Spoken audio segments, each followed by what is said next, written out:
Good evening, ladies and gents, wherever you may be around the world, and welcome to Splendid Isolation number 195.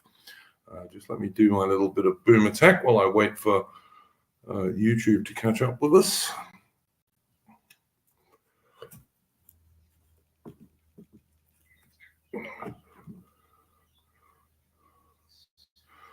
Yeah, okay. That's that. And that's that. Good. That's my bit of boom attack done. Okay, guys, as always, I'm going to start us off with a tune.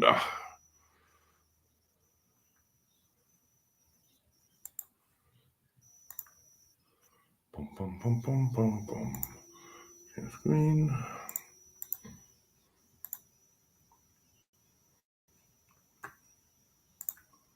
Is that working? Yes, it is.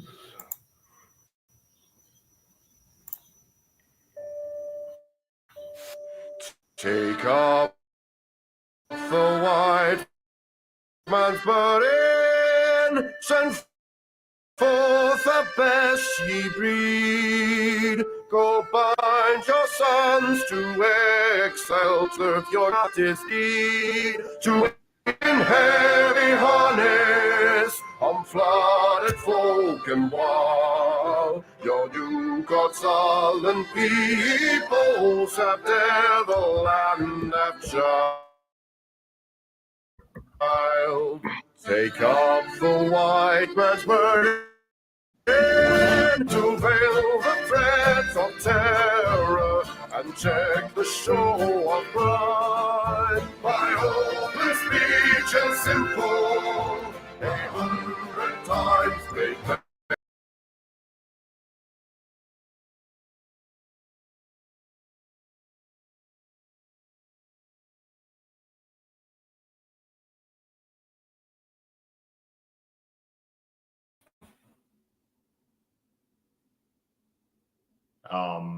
I guess he dropped out of the stream. That audio was a bit choppy, so yeah, I think you might have connected. Yeah, it was a bit choppy. Oh, there you are. So yeah, you cut out for a second there.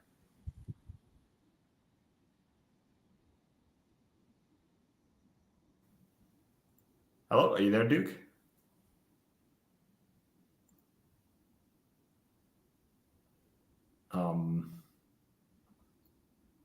Oh, well, can you guys hear me? So I can hear you. I saw his thing. I saw his thing flicker like he's there, but there's no sound. Yeah. There we go.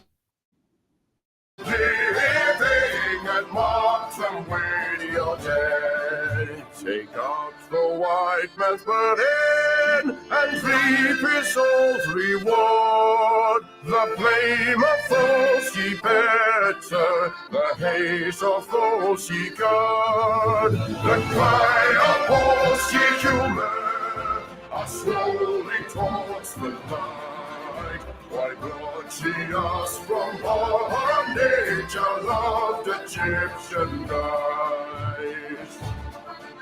Take up the white man's burden, ye dare not stoop to this, nor call too loud on freedom to cloak your weariness. By all ye cry or whisper, by all ye leave or do, the silent people shall wail God and you. Take up the white man's burden, have done with childish days, the lightly proffered laurel, the easy young grudge praise. Come down to search your manhood through all of thankless years. No age with give or wisdom, the judgment of your peers. Take off the white man's burden through all the thankless years.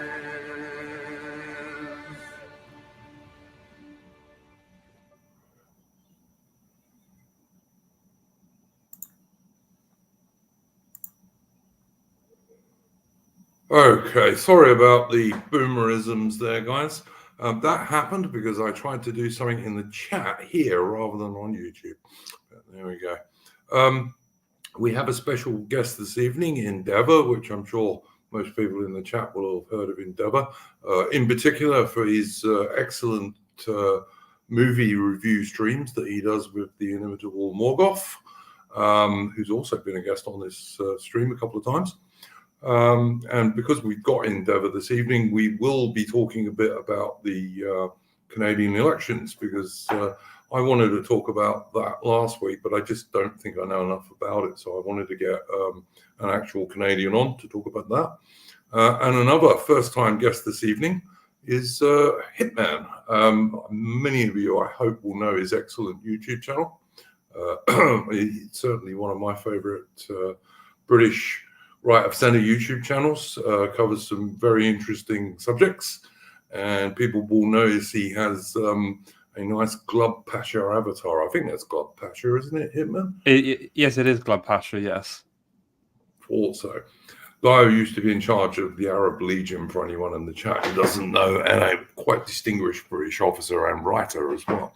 He's the writer of Fate of Empires too, right? He is. Yeah, he is. Yeah. That's He is. He was a very based man. Predicted much of what is happening in the world these days back in the 1960s. So, yeah. Okay, now, one of the things we are going to do on this week's stream is we're going to talk a bit about the late Mr. Peter Lynch, who recently died in prison. He was one of two Tia Keir Starmer's political prisoners, as far as I'm concerned. And I believe he committed suicide in jail after being given a very harsh 2-year sentence for not doing very much, really. But anyway, we will be talking about that later as well. I don't know, hopefully we'll get Mitch or maybe Atman joining us in due course. So I'm going to start us off with Endeavour, as he's our special guest for this week. Endeavour, was there a first subject you wanted to bring up? I mean, obviously, probably the Canadian elections, but anything else? I think I can start off with that. About the Canadian election. So obviously the news cycle right now is about the American elections, because that's just a couple days from now. In terms of the Canadian election, that's going to be next year at some point. So we don't actually have a set date yet. But I mean, it should be interesting. Now we have three major parties in Canada. We have the Liberal Party, that's Justin Trudeau's party. We have the Conservative Party, and then we have a party called the NDP. It stands for the New Democratic Party. So they're kind of to the left of the Liberal Party, but to be honest, they're both just these crazy shitlibs, and I can't even tell the difference between them at this point. So what's going to happen is it's looking like Justin Trudeau is going to be out. And so the Liberal Party are probably going to lose that election. In fact, they're going to probably lose it by quite a bit. At least that's what it's looking like right now. So most likely we're going to get the Conservative Party into office. So Pierre Poilievre is most likely going to be the next Prime Minister of Canada. In terms of who do I support? Well, I don't support any of the three major parties. Canada's Tory party is about as bad as the UK's Tory party. Yeah, pretty much. I mean, they're basically Justin Trudeau, but with better optics. So with Justin Trudeau, I mean, he's cringe. He's obviously like this like crazy woke. You cut out, mate. Oh, yeah. Can you hear me? Hello? Now I can hear you, yeah. I mean, one thing Justin Trudeau has done is he has really depreciated Canada's reputation on the world stage, because everyone just sees this guy as just this total moron. It's just an embarrassment. And I mean, he is. I mean, I know he's actually white, but he's about the. I mean, the only way it could get more woke was if he was like, if he were black or something, or like a black lesbian or something like that. He's done blackface a few times. I guess so. I guess maybe he is. Maybe he wishes he were, but nonetheless. Yeah. Just to come in quickly, Endeavour, because you talk about him, if he's more woke, he'd be Indian. Well, am I not right? But isn't the leader of the NDP like a Sikh guy? Yes. The leader of the NDP is literally a Sikh guy. What else is there to say? I mean, you know that's basically just the replacements taking over politically. I mean, it's basically, you can just see that with the NDP. And you can also see that with Justin Trudeau's party as well, by the way. I mean, he's still the face of the party, but the party is also very non-white, very LGBT. It's the NDP and the Liberals, it's just very, very minor differences. And to be honest, even with the Conservatives, it's pretty minor as well. There's a joke that he's half Cuban. Yeah, there's this running joke we have in Canada that Justin Trudeau is Fidel Castro's son. And that, like, is it possible that Justin Trudeau was the result of actual cuckolding?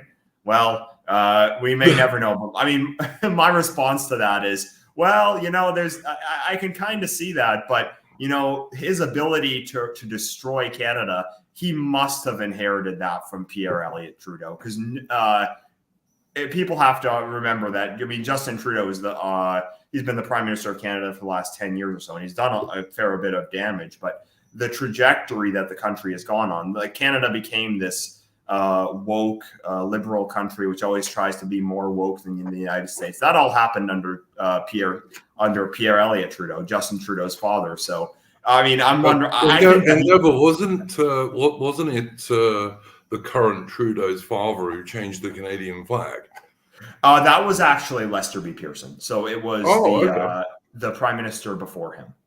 Same political party, but it was actually the guy who preceded him. So he wasn't the one who changed the flag. If anyone doesn't know, so our flag, the flag in Canada used to be a red ensign flag. So it was similar to the Australian flag, but with red instead of blue. The crest, so it had the Union Jack in the upper left corner, and the crest had emblems from England, Scotland, Ireland, and France, because for the French Canadians, and then under that had the maple leaves as the symbol of Canada. And I really like this flag. It's actually the flag which I own. I own the original version, the one that they had during World War I. And what I like about that is that it has an ode to our European ancestry on the flag, which unfortunately that was removed when the flag was remade in the 1960s. But most of my Canadian mates, who are mostly ex-military guys, some of whom I knew when I was in South Africa, all of those guys prefer the old Canadian flag, the red ensign flag. Yeah, I mean, I do too. I mean, I'll fly both of them, because it is true that the one we have now, that's the flag that I saw when I grew up. So in some ways, I do identify with it as well. But in terms of I guess the of Canadian heritage and what I identify with, definitely the red ensign flag is one that I've always had a deep love for. So yeah, back to the Canadian election. So it's looking like Trudeau's going to be out and Pierre Poilievre is going to be in. Now, this guy, like I said, he's basically Canada's version of the Tory parties now, of the Tory party. So he's basically a Canadian Boris Johnson or something like that. Definitely nothing to celebrate. I have this joke, that meme, that Game of Thrones memes where there's that white woman and there's a bunch of like brown people surrounding her, like holding up their arms or something like that. Oh yes, I have seen clips of Pierre Poilievre going around. Yeah, Pierre Paul. I just posted on Twitter today that every single Pierre Poilievre photo on social media basically is of him surrounded by Indians, just like and. Well, I mean, it just goes to show what this guy actually supports. He's about as, he's about as conservative as the Conservative Party of the UK. So, yeah, I have no hope. I have no trust in this guy. Endeavour, do you think there's any chance he'll reduce mass immigration to Canada? Well, that's interesting that you bring that up, because there is a chance that replacement level migration will continue, unfortunately. However, an interesting development that came out about a day or two ago, and this is actually, there have been a few things like this over the last couple of days. Believe it or not, the Trudeau government is actually now vowing to reduce immigration, which, as amazing as that might sound. Would you believe them? Do I believe them? Yes. No. But what I feel is that it's basically because they know they're going to get annihilated in the election, and it's kind of just some way of saving face before that comes along, and maybe retaining some of their seats, because there is a chance that they may get. I don't know if it'll be the 0 seats. Maybe we need to adopt that hashtag, but although it wouldn't really work though, because no one in our sphere is even going to vote for the Liberals to begin with. But there is a chance that they would get utterly annihilated, and they'd have barely any seats in the election in the parliament. Are there any smaller parties in Canada, Endeavour, that people on the right do endorse? Yes, there are, and I'll get to them. So what the Trudeau government said in the last couple of days, because they were promising 500,000 permanent residents to Canada, and that's not including the temporary ones, the students, and then the illegals. So in Canada, you can see that, you can look at the charts which we had over the last couple of years. We've had replacement level migration for at least 30 years in Canada, but since 2021, the numbers have just gone up exponentially, pretty much the same as you'd see in the UK as well. And of course, has been under the Trudeau government since COVID. Was incredible is how Canada had some of the strictest COVID measures in the entire world, but simultaneously they were massively increasing immigration. So you can't go to the cafe and have a cup of coffee and sit down there. Oh, but hundreds of thousands of people can pour into your country. Well, I mean that tells you everything you need to know about that government. But so what the Trudeau government were saying originally was they were going to increase immigration even further to 500,000 a year of permanent residents. And what they're now promising is a reduction. So to about, I think, 390,000 next year, and then a fewer in the following years. Basically, what this would do is it would take us back to pre-COVID levels. So it's still replacement migration. Canada needs a moratorium on immigration and remigration, but I don't think I'm telling people anything that they don't already know here. So what's interesting about this, though, is that I think that the Conservative Party are going to have to now promise something even lower than that, because promising more immigration is it's a non-starter at this point. So 2/3 of Canadians polled want immigration reduced. And Canada, even very recently, was actually, unfortunately, the most pro-immigration country in the Western world. But that's actually beginning to change pretty quickly. So it might be a hot button topic at this upcoming election. And what I hope is that this forces now, again, I don't have any faith in the Conservative Party, but what I hope is that by the Liberals promising to reduce the numbers, this kind of forces the Conservatives' hand, and they have to now promise even fewer than that. And I kind of hope that they get into this bidding war for promising fewer immigration. So in terms of who do I actually support, you mentioned that there are could there be these smaller parties? Yes, there are. There is one. It's called the People's Party of Canada. I know the name kind of sounds communist, but it's actually a right-wing party. And it's led by Maxime Bernier. So he was a guy who he used to be part of the Conservative Party, but he got kicked out a couple of years ago and he started his own party. So they haven't been able to get back into Parliament. So he was in Parliament as a Conservative, and then once he started his own party, he was the sole member in the Parliament. Unfortunately, they didn't win any seats in the previous election. However, this party, I think, they're not perfect, but they're pretty darn good. And Bernier has been pushing the envelope quite a bit. So when he first started his own party, I would say he was kind of what you'd see from Nigel Farage. So some better than the other ones, but he still has the counter signaling, still has a lot of the things which we don't like embedded in there. So he'll still talk about how he's against I'm talking about Nigel Farage here. Still talks about how he's against ethno-nationalism and stuff like that. But with Bernier, he's actually gone quite far though. He's actually pushed the envelope quite a bit, and also more recently. So he does seem to be getting a lot closer to our positions, which I'm really happy about. One thing with him is that the Conservative Party, you have to understand with them, they're along with Globo Homo, with all they're along with everything the Liberals do until they see an opportunity to possibly take a few votes away, and then they'll kind of start to push back on it. So, for example, with the trucker protests in 2022, the Conservative Party were along with the COVID measures all of the entire pandemic, and then just at the very end when it was clear that that was unpopular, then they started to stand against it. Maxime Bernier and the People's Party, they were against COVID policy, the COVID restrictions the entire time. So he was someone who actually showed a bit of conviction on that issue. Someone put in the chat that Max recently pushed back on Israel worship. Yes, exactly. So he's not one of these Zionist controlled opposition leaders. He actually has pushed the envelope quite a bit. I'm actually quite impressed with them. Sure, they might not be perfect, but in terms of who I think deserves a vote, it's definitely the People's Party. I don't know whether they'll win any seats. I'd be overjoyed to just see them win a couple of seats. But even if they don't, it does put that pressure out there that the Conservative Party has opposition to the right. Now, some people will say we need to vote the Conservative Party in just to get rid of Trudeau. I disagree. First of all, because I think the Conservative Party are going to win nonetheless, regardless of what people on the pro-white and the pro-white dissident right, whatever you want to call it, people in our sphere, regardless of what we do, the Conservatives are probably going to win.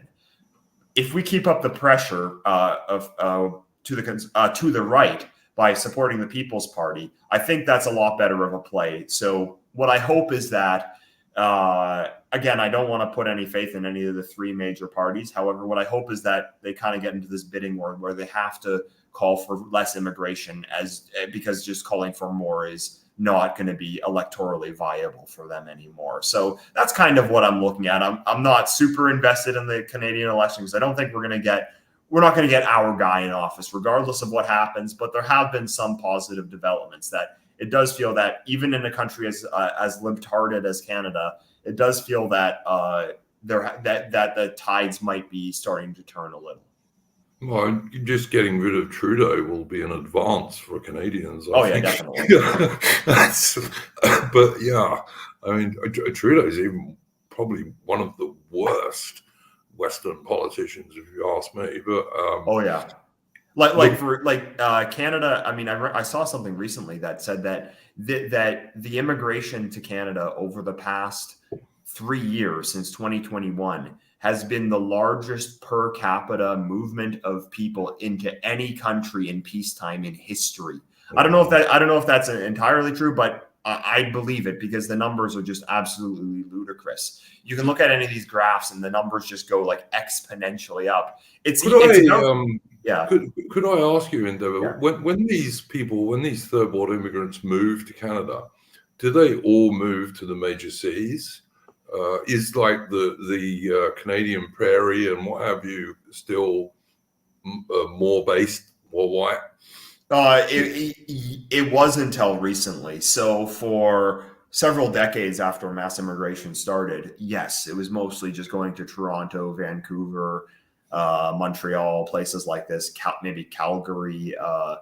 But recently, they've now started to get into the small towns as well. So now you're starting to see people say that, even their town with only about 50, 60,000 people, now they're seeing Indians everywhere. So, one of the most depressing things, because I guess one thing that was kind of, I hate the phrase red pill journey. I know it sounds kind of cringe, but one thing that kind of laid the groundwork for me was when I was 18, I visited Prince Edward Island. Do you know where that is? Mm-hmm. Yeah, so Prince Edward Island, it's the smallest province in Canada on the East Coast, but very historically important. This is where the Fathers of Confederation met to decide upon Canada becoming a dominion in the British Empire. It's a beautiful little province, best soil in the world for growing potatoes, wonderful lobster fishing, and Charlottetown, the capital city, a word you use loosely because it has about 30,000 people. At least it did, but it's made of brick. It's all made of brick. All these old Victorian era houses. You almost feel like you're walking down the street. At least the way I felt back when I was 18, when I visited, I almost felt like walking down the street, I was going to see John A. Macdonald walking the other, crossing my path. Really beautiful place. And, it was the first time that I actually, because I'm from Toronto, it's this big metropolitan, multicultural city with glass and steel everywhere. Prince Edward Island was the first time I ever actually kind of had that deeper connection with my own Canadian heritage, and it was just this wonderful experience. And this is before I was even like really politically active. It was several years before I fully internalized all these ideas, but I just absolutely loved it. And I mean, I didn't realize this at the time, but it was like 98% white when I went there. So, it was a much truer sense of Canada as it would have existed for most of the country's history. But unfortunately, now they're trying to flood Prince Edward Island with migrants as well. They had these student protests where there were a bunch of a bunch of Indians who are going to university in Canada. Their visas are going to end, and now they're saying that it's oppression, that they're going to be kicked out of the country once their visas end. And of course, they're using all these anti-white talking points. And it's nothing that I'm not used to in Toronto, but seeing that in Prince Edward Island, it was, it's kind of heartbreaking, because it's like, you have this idea that, well, the unspoiled, that unspoiled piece, it still exists, but unfortunately, that won't be the case for very long if things continue. So,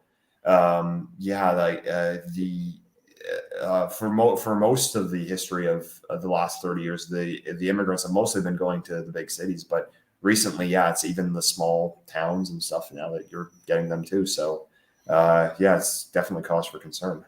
Well, but just before I bring him in on this, I was on a stream earlier today about that was for the election in Queensland, which is one of the states in Australia, and the Labor Party lost there, I'm happy to say, although the situation in Australia is very much as you describe it in Canada, and as is also true in Britain. The so-called traditional Conservative Party, in air quotes, are not conservative at all. They don't conserve anything, and it's the same situation in Australia.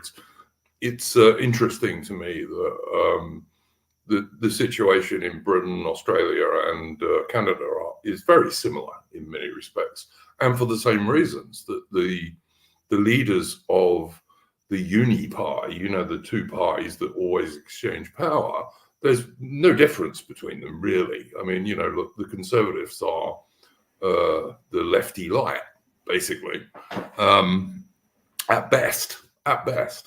And I just find it's interesting. I mean, I've got some Canadian friends, and like they tell me, again, same problem that you have in Australia and in Britain. Young people, like young real Canadians and young real Australians, just like young real British people, almost have no chance of buying a house because house prices are just through the roof, Oh, when I was growing up, I lived in the suburbs, so I didn't live in the downtown area of Toronto, but every kid in the school pretty much lived in a house. So rich, poor, middle class, all of them had houses. None of now that we're all grown up, none of them own houses. None of them do. It's crazy. You don't stand a chance unless you're a millionaire. Yeah, and it's the same in all of these countries. I'm a big supporter of the old Commonwealth, and as I constantly have to tell people, because every time if someone hears the word Commonwealth, they think that I'm talking about the modern Commonwealth, which is basically mostly black and brown, and even includes many nations which have bugger all to do with Britain during the Empire. My liking, insofar as I have a liking, is for the old Commonwealth, which of course was the old white Commonwealth, basically. So you're talking about Britain, Canada, Australia, New Zealand, and back in the day that also included South Africa. But it's that's the Commonwealth that I'm quite keen on. But of course, at the moment, there's not one of us that has a base government. I mean, for that to be if all of us had based governments, I'd be a full-on Kanzuk supporter, you know, if we had based governments. Yeah, exactly. I mean, at this point, I wouldn't support that now because we know who's in charge of these countries, and they'd use it as a way to mess the countries up even more. Yeah, if the countries were actually based, I'd support it, but it's one of those things that you need to actually have your guys in power before you do. One thing you mentioned about the Old Commonwealth. I remember a few years ago, on Remembrance Day, I shared my grandfather's service medals from World War II on social media, and some guy in South Africa who I've never met the guy in person, but him and I were buddies. He shared a picture of basically the same things which his grandfather got for fighting for South Africa during the war, and it's really cool that we used to have that kind of bond. One thing you'll notice in Canada is that you see a lot of things which, if you don't know what you're looking for, you won't notice it. But it's kind of like remnants of that old time. For example, one of the biggest banks is called TD Bank. Well, what does that stand for? It stands for Toronto Dominion. Well, what does Dominion mean? Dominion is what Canada was called for the first. Technically, it never really changed the name, but the word just kind of went out of style. What it meant was that it was an independent country under the British Crown in the British Empire. So Canada became a Dominion in 1867, and we call it Canada Day now, July 1st. But originally, they called it Dominion Day, and a lot of older things have that word. Like, so for example, the grocery store which my parents shopped at when I was a little kid, it was called Dominion. Now back then I didn't know what that meant, but I remember when I was around 10 or so, maybe 15, they changed the name to Metro. So it used to be something which was an ode to our heritage. Now it's just something generic and meaningless, when that's kind of a microcosm of Canada and many of these Western countries over the last couple of decades. Is that you have something authentic, and you have something of value, and it's kind of just replaced with something. It was just this global homo generic, identityless, consumer blob. Really, it's you see a lot of that. Yep, absolutely true. Hitman, did you have any comments to make on Canada and the old white Commonwealth and what have you?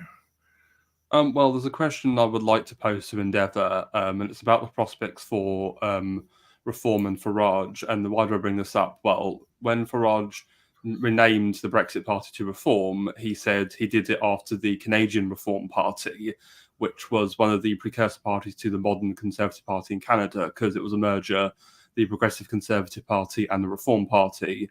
And so, from what I understand, the Reform Party was a kind of more populist right party to the right of the Progressive Conservatives, who were Canada's former sort of main centre-right opposition to the Liberals, and they were supposed to be a lot more based, but as a result of their merge, they seem to have become obviously subverted as they are. So my sort of concern is, by Farage doing essentially with Reform in Britain, are we not just going to get a repeat of what happened in Canada ultimately? Because I fear that may be what happens. Yeah, I mean, to be honest, I kind of do feel that way, because so again, I'm not super I don't know, I'm not super versed on the history, but I know that in the 1980s and 1990s, basically the Conservative Party was wiped out, and then they basically lost all electorals, almost all their seats in the parliament. And then there were kind of these there were several different parties. There was a Reform Party, there was the Progressive Conservative Party, and then they had a group called the Alliance for a while, which was a kind of amalgamation of various right-wing groups, and then they all merged back into what's now just called the Conservative Party. Ultimately, and they did get back into power, so they were in power from 2006 till 2015.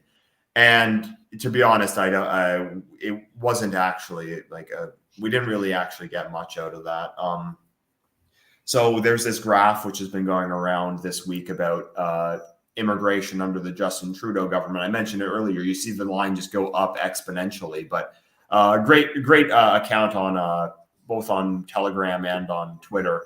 Ferryman's Told. Do you guys know that account? I don't know. No, I Definitely don't know.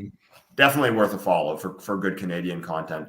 What he pointed out was that because the line is showing like when Trudeau gets into power and how much the line goes up for immigration. But what he pointed out was that during Harper's reign, so Stephen Harper was prime minister from 2006 to 2015, the number was still going up. It wasn't going up at quite an exponential rate as under Trudeau, but immigration was higher under Stephen Harper's government than it was under Paul Martin or Jean Chrétien's government, the Liberal Party before him.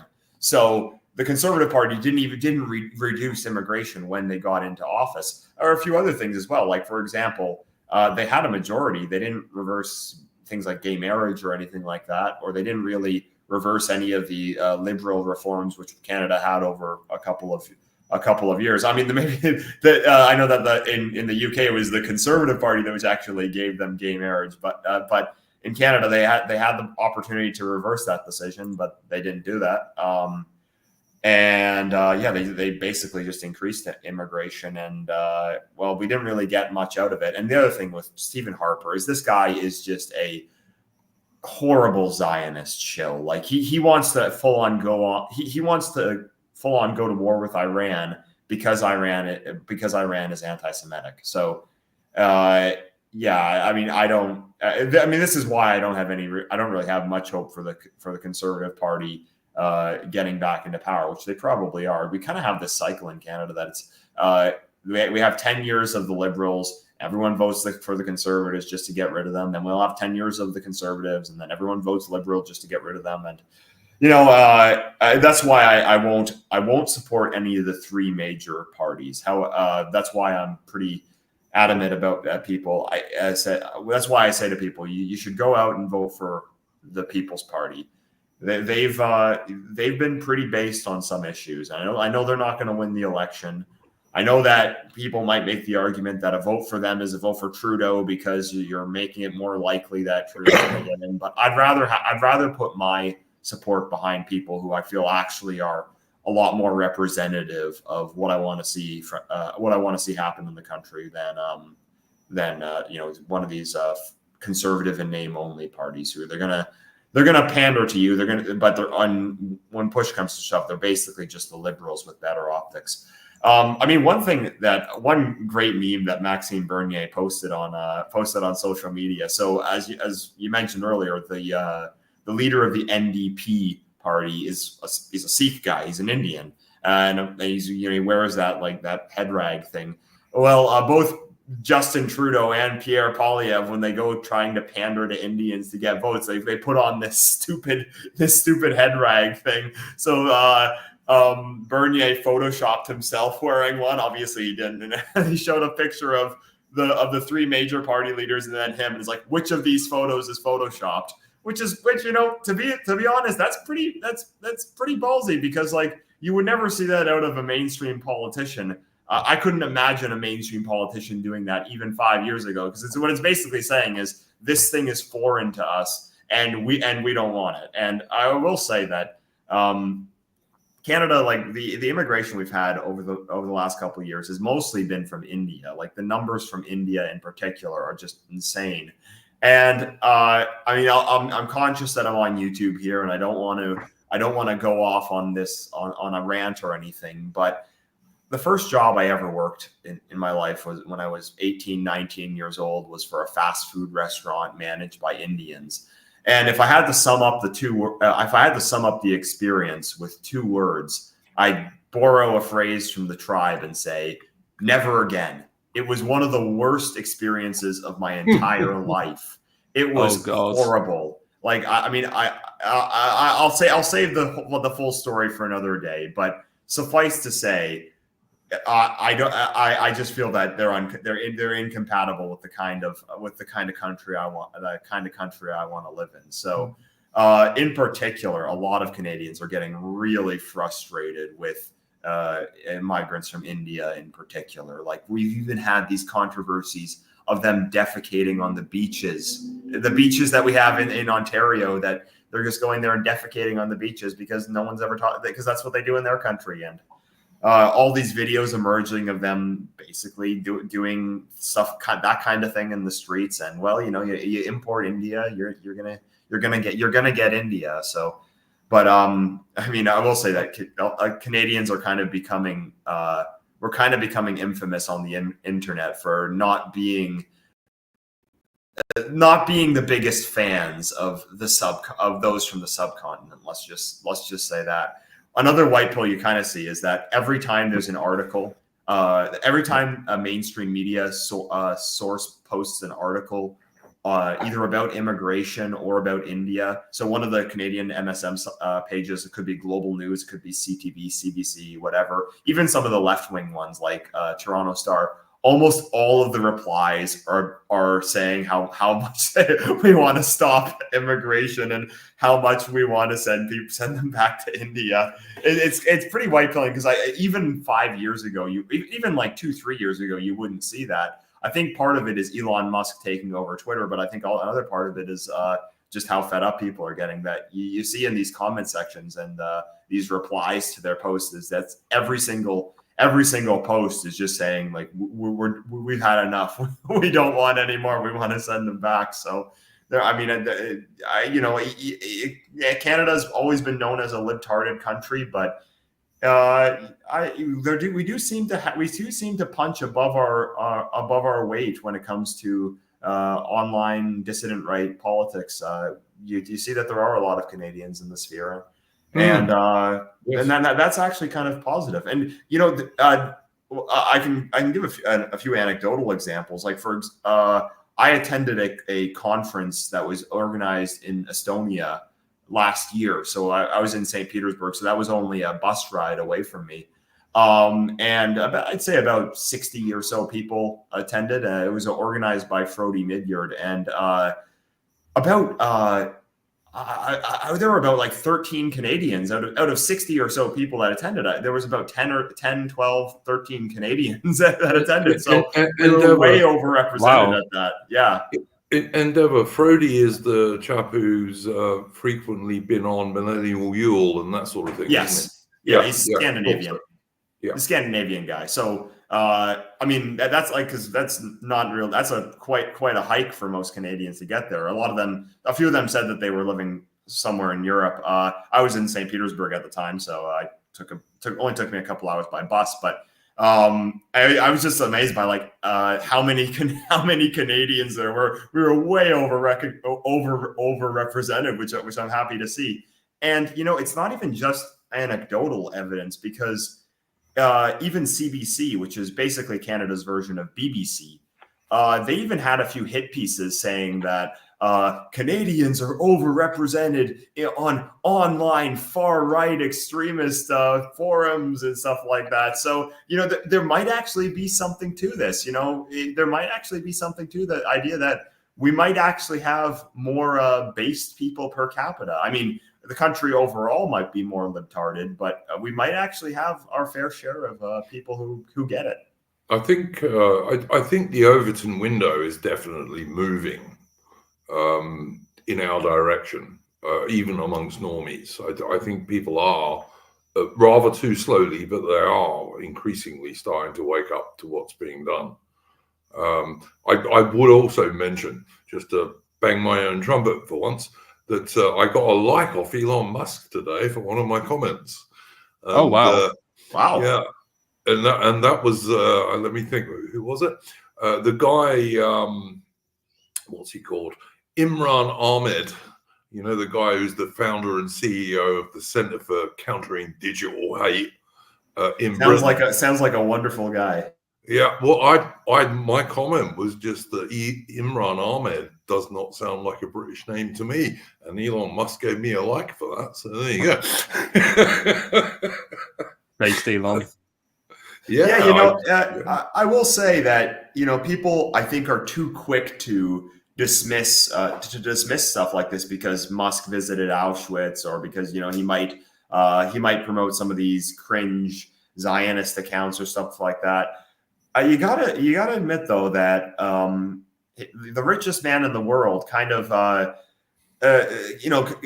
maybe he's not our guy per se, but the fact that he's embracing some ideas which are kind of adjacent to ours, that's invaluable for us because he's influential, and people who are influential will see that. And not only that, he's in tech as well. Now, and he's an elite. He's one of the elites. Exactly. Yeah, he's someone within the elite who he might not agree with us on 100% of things, but he definitely is. He's definitely closer to us than he would be to the crazy woke libtards. I think the fact that he's a South African also will automatically make him a little bit more realistic about this sort of thing. Yeah, I mean, because how can you not be? Yeah, I know that he's. exactly. I know that he's not. He's definitely not explicit about the racial issue, which I mean, you do need to be if eventually people are going to need to be, but.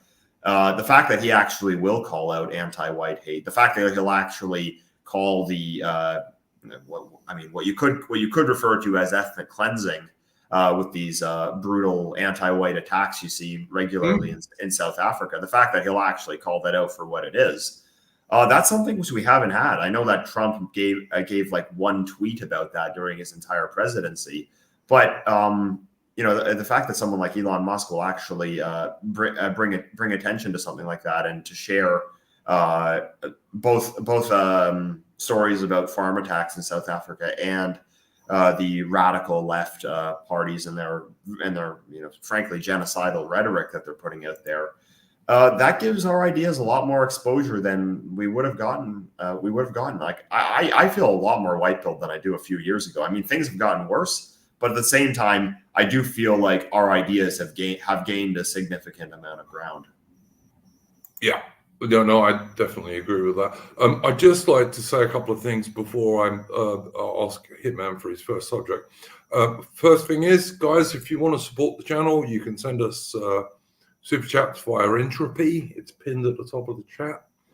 And also, if you want to ask a question, you will definitely get answered towards the end of the stream. That will happen if you send us an Entropy chat. I also very much hope that my friends Mitch and or Ataman will join us at some point. I know they were a bit worried we might have had too many guests this evening, but we haven't, because a couple of the people who might have come on haven't. So if Mitch and Ataman are listening, then please do join us. I'd particularly like to have you guys for when we're talking about the political prisoner who recently suicided himself in a British jail, Mr. Peter Lynch. Mitch would probably find it interesting to talk to Endeavour, because my friend Mitch speaks loads of different languages, and he's very much into Russian and what have you. So he'd probably find it quite interesting to talk to you, Endeavour. Sure. No, I don't have John's place in the chat. I don't have a Bitcoin account. I'm too much of a boomer for that, I'm afraid. But anyway, although I'm not technically a boomer, but anyway. Hitman, did you have, unless you had more comments on what Endeavour has been saying, did you have a first subject for this evening? Well, you bring up Peter Lynch, the poor man who's committed suicide in jail as a result of two-tier case policies. Well, we've had another story that sort of broke today, earlier on, which I became aware of because Steve Laws shared it. And it was that a Labour MP has allegedly assaulted a member of the public, a Mike Amesbury, the MP for Runcorn and Helsby. There was a clip of him, like he's standing over this member of the public who's been like knocked over. So you don't actually see him like assault or make an attack, but you clearly see the guy on the ground's been assaulted in some way. And the MP just shouts at him, "That'll teach you to like assault, like shout at an MP or something." And then the people who are with the guy are saying, "What the hell you're doing? You're an MP," and like they're just arguing, and then Mike just walks off, basically. And then from what I've read on Twitter, he's like gone to like the local police and reported the incident to them, and said he's gonna, work with them for any investigation, but he's not been arrested, which is disgraceful, because if he was not an MP, he would definitely be arrested for that. So, well, imagine it had been the other way around, Hitman. Imagine it had been one of the constituents who had hit the MP. They would have gone straight to jail. Yeah, of course. And the funny thing is, British MPs are just like Canadian or Australian MPs are supposed to be the representatives of their constituents. That's what they're supposed to be. No, absolutely, but that's all just proven to be a fiction. And this is something sort of AM has talked about with Labour having this massive majority. Basically, because they kind of know they're not popular and they know they're probably going to be knocked out of government at the next election, their majority is incredibly brittle and they're actually thrashing about wildly, just doing whatever they want because they think, well, we're in power, we might as well be as corrupt and as evil as we possibly could be. So I think that Oswald is correct, what he's saying there in the chat. Like, if had that constituent hit the MP, he could well have faced the terrorist charge. Absolutely right. Yeah.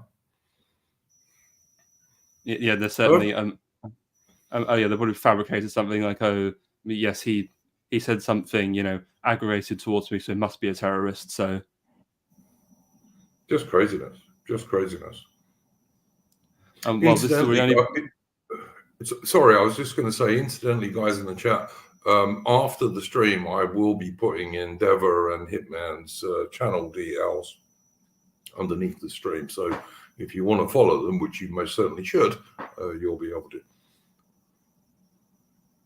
And it also does remind me, when we had the riots back in August, remember you had that Labour councillor in London who said we need to slash the fascist throats, and he did get arrested and he's going to face trial, but that's been kicked down the road until next year, hasn't it? So and he won't get 2 years in prison. You can guarantee that.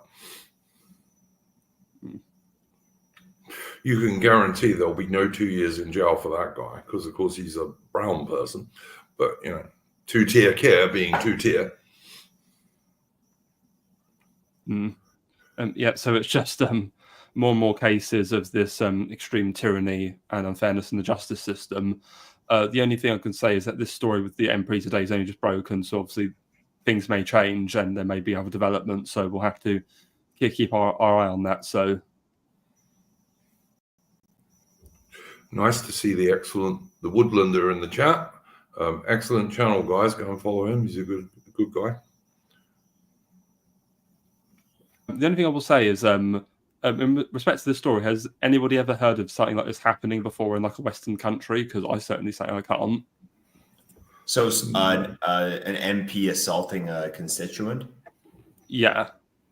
No, I can't say I've heard of that before. I mean, I know there are cases of constituents assaulting MPs. You may remember this, but the deputy leader of Labour, what was his name? John. It was Blair's deputy PM. He was John Prescott. Yeah, the ex-Siemens Union guy. Yep. Yeah, so we've had MPs be heckled and assaulted, but we've never actually had an MP assaulting constituents. So I guess just shows you what absolutely mental times we're in. Oh, it's the sort of thing you expect in a third world country, basically. It's not the sort of thing you expect in a Western Anglosphere country at all. Well, as you know, I had my show earlier this week, Andrew, which I know you were in the chat for, where me and AI were talking about the economy and about how basically most of Britain outside of London is basically a second or third world country economically. And it's well, if you import the third world, you become the third world, and then you have third world incidents like this.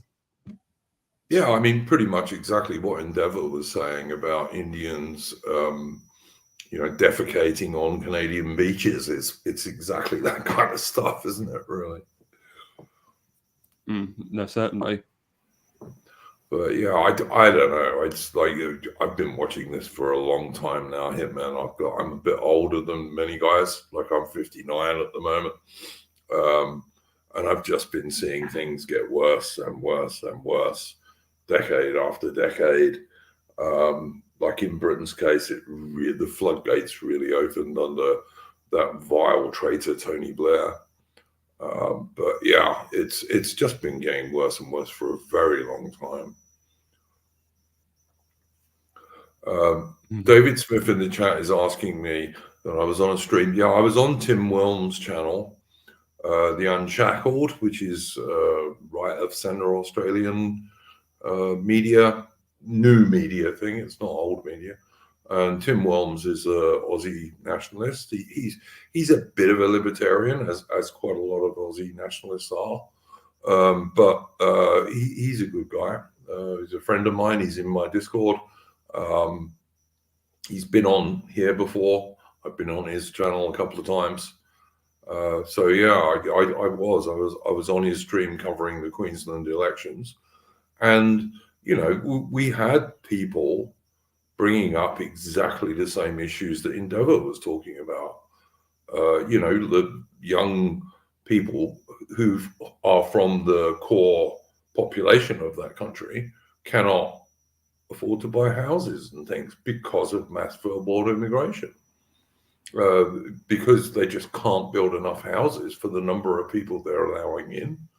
And in Australia, for example, Australia has limitations in terms of its water supply and what have you, about how many people you can actually put in certain places.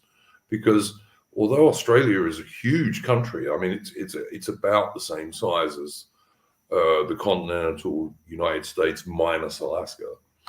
But the middle of Australia is mostly either desert or semi-desert, and you cannot have big populations there. There's not enough water and what have you, you know? So Australia is very urbanized. It always has been, by the way, but it's even more so now. Like if you look at the big cities in Australia, which are basically Sydney and Melbourne are the biggest, but then you've got Brisbane's a pretty big city these days because they include lots of bits that used to be separate and are not now because they're joined up with houses. If you took that out of Australia, that would probably be like more than 2/3 of the Australian population, you know?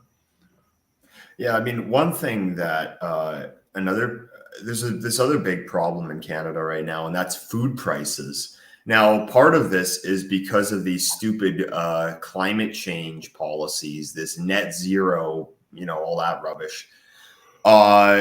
So one thing that it might have kind of flown under the radar, but another thing that the Trudeau government has been doing is trying to implement all of these climate policies for their Agenda 2030 sustainable development goals.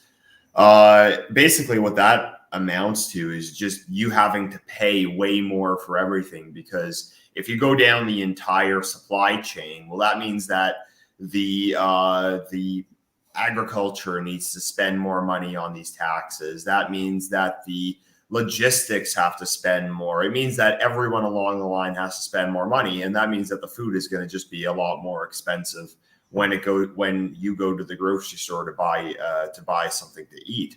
When I visited some family members in Toronto this summer, I just went to the store and bought a few snacks and stuff, just like a couple minor things, like some chips and a bit of chocolate. Not that I eat too much junk food these days, but you know, it's something. It's just whatever. I'm not a big junk food guy, but nonetheless, the amount of money though that all that cost.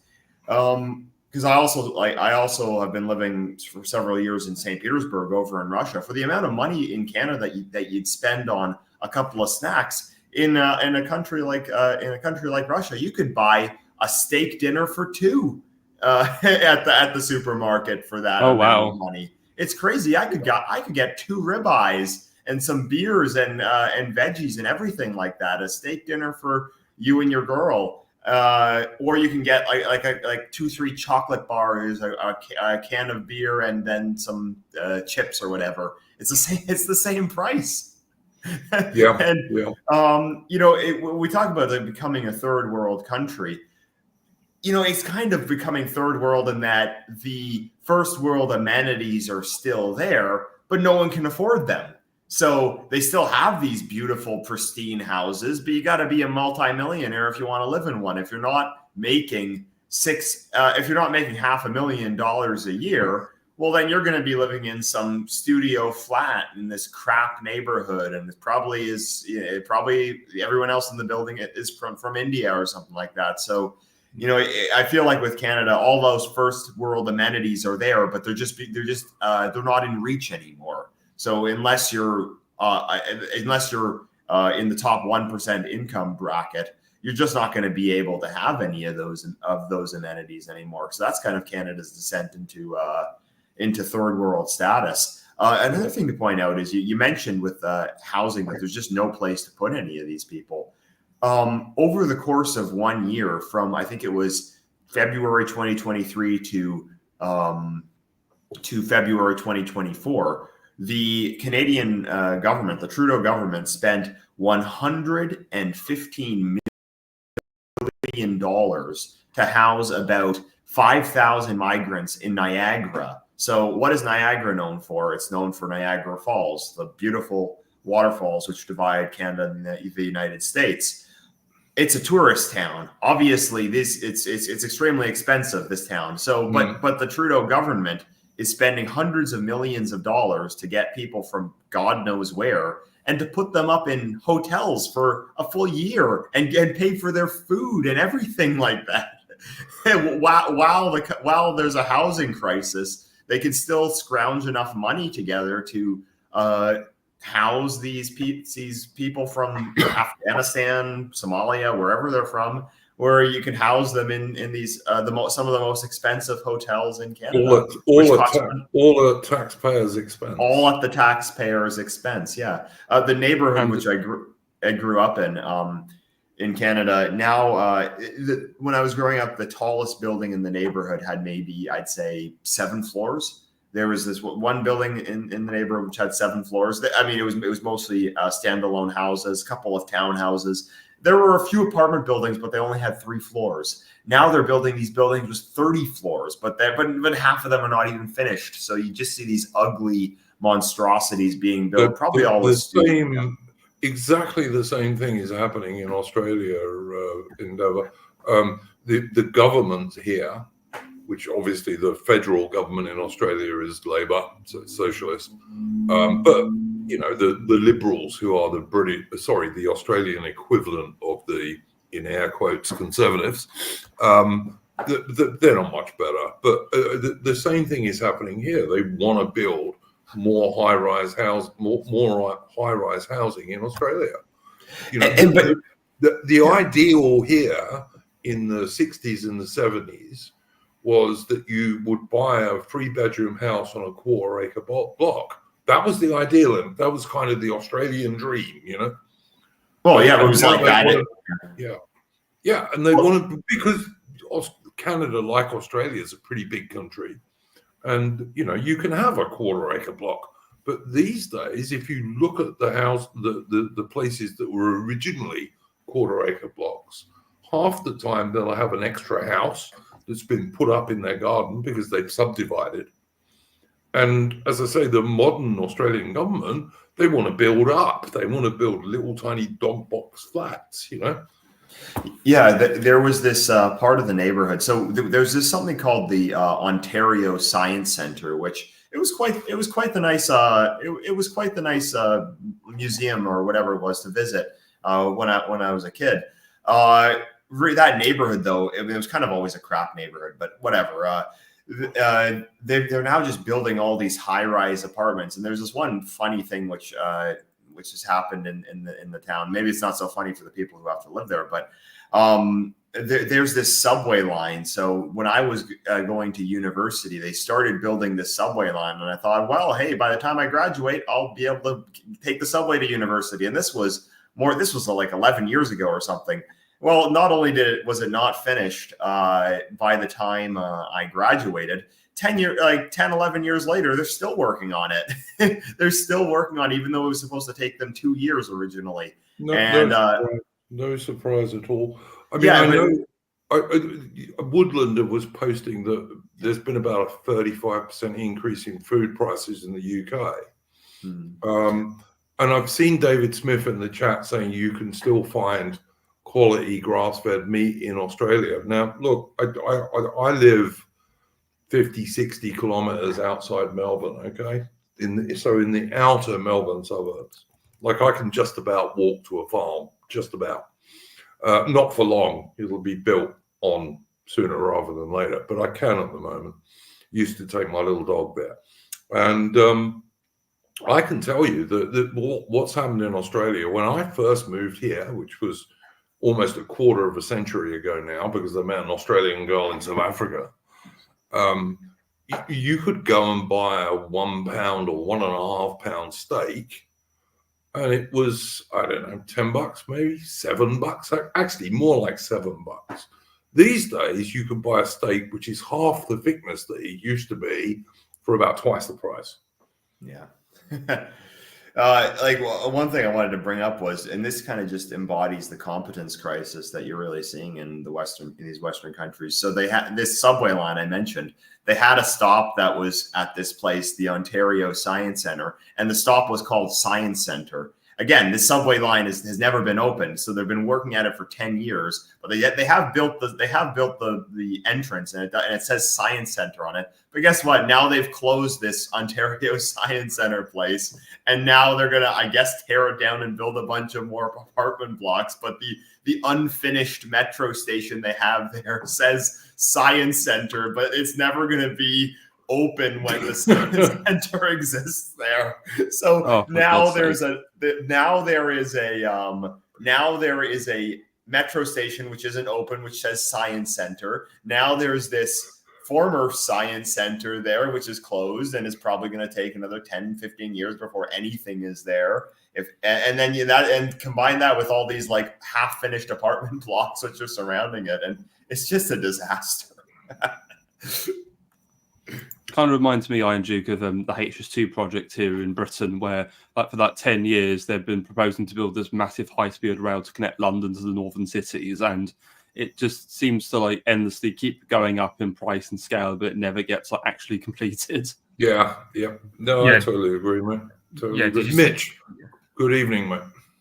Yeah, I was going to say, there was about, I remember about Ed Davey, like, I think it was in his constituency where they were celebrating having built a staircase in 10 years at a train station. Like, apparently it took 10 years to build a big staircase outside a train station in Ed Davey's, like, somewhere in Ed Davey's Kingston and Surbiton is his constituency. Yeah. And I was going to say, I've noticed, like, because I was watching like Lotus, like old Lotus Eaters episode from like late January of this year, where your Dan, who's the economics guy, and he basically says technically, when you factor for inflation, wages haven't gone up in real terms since 1971 in the West, like over in America, Canada, Britain, etc. Like wages have stagnated, and when you factor how ridiculously suppressed wages are in this country, mixed with the inflation that's gone up since COVID. Yeah, I just don't. Like, I'd say in an economic sense, there's just nothing really to look forward to. I mean, on one hand, I can share like what Endeavour was saying earlier about. I do think, I saw something in Canada where 50% of people my age group, like 18 to 24, are voting the Tory party, which to me, that's unthinkable when you factor the Tories of in Canada are pretty much like our Tories over. You can't imagine the Tories anywhere getting 50% of the youth vote, and yet that's what's happening because the youth are just wanting no more mass immigration. Like, we can't even find a job, let alone a house these days, from what I've heard. I'd just say, Mitch, you should have a chat with Endeavour, because Endeavour's lived in Russia, and I know you've been interested in that on occasions, and you speak Russian, so you should have a chat with him at some point. Yeah, I'd be happy to. Mitch, did you have a first subject you wanted to bring up this evening? I can't really think of anything. I mean, I was reluctant to go on tonight just because of the whole Peter Lynch situation. It's pretty much going to be a feedback loop where we'll all agree with one another about how two-tier queer is just really. Just because what was that guy on Sky News was bragging about the quote Asian gangs in prisons. So in other words, death sentence for any of our lads getting in there. Well, look, I do see what you're saying, Mitch, about that, and you are right, because of course we're all going to think it was vile that a 61-year-old grandfather was given 2 years in jail for basically not doing anything, you know. Well, he shouted at a police officer. Well, that's all he did. He shouted at a police officer. Yeah, I mean, and well, that's really evil. Like, deserves 2 years in jail. Whereas you can be a vile pedophile who was paying to watch small children being raped in videos. If you're a BBC presenter, and I'm not going to mention his name because we might get into trouble, but everyone knows who he is. And no prison at all. No prison. Not a week. Well, something which happened in Canada recently is that there was a indigenous, like, so Canadian Indian guy who stabbed and killed a man in his 70s, and he faced no jail time. And the judge said that it's because of his lived experience as a indigenous person and a victim of colonialism. He got no jail time. He got house arrest for like a year or something like that for what is essentially murder. He stabbed someone and killed him. And he got no jail time for it. Yeah, no, exactly. I just think, you know, yes, everyone is going to agree on this panel about Mr. Peter Lynch, the late Mr. Peter Lynch.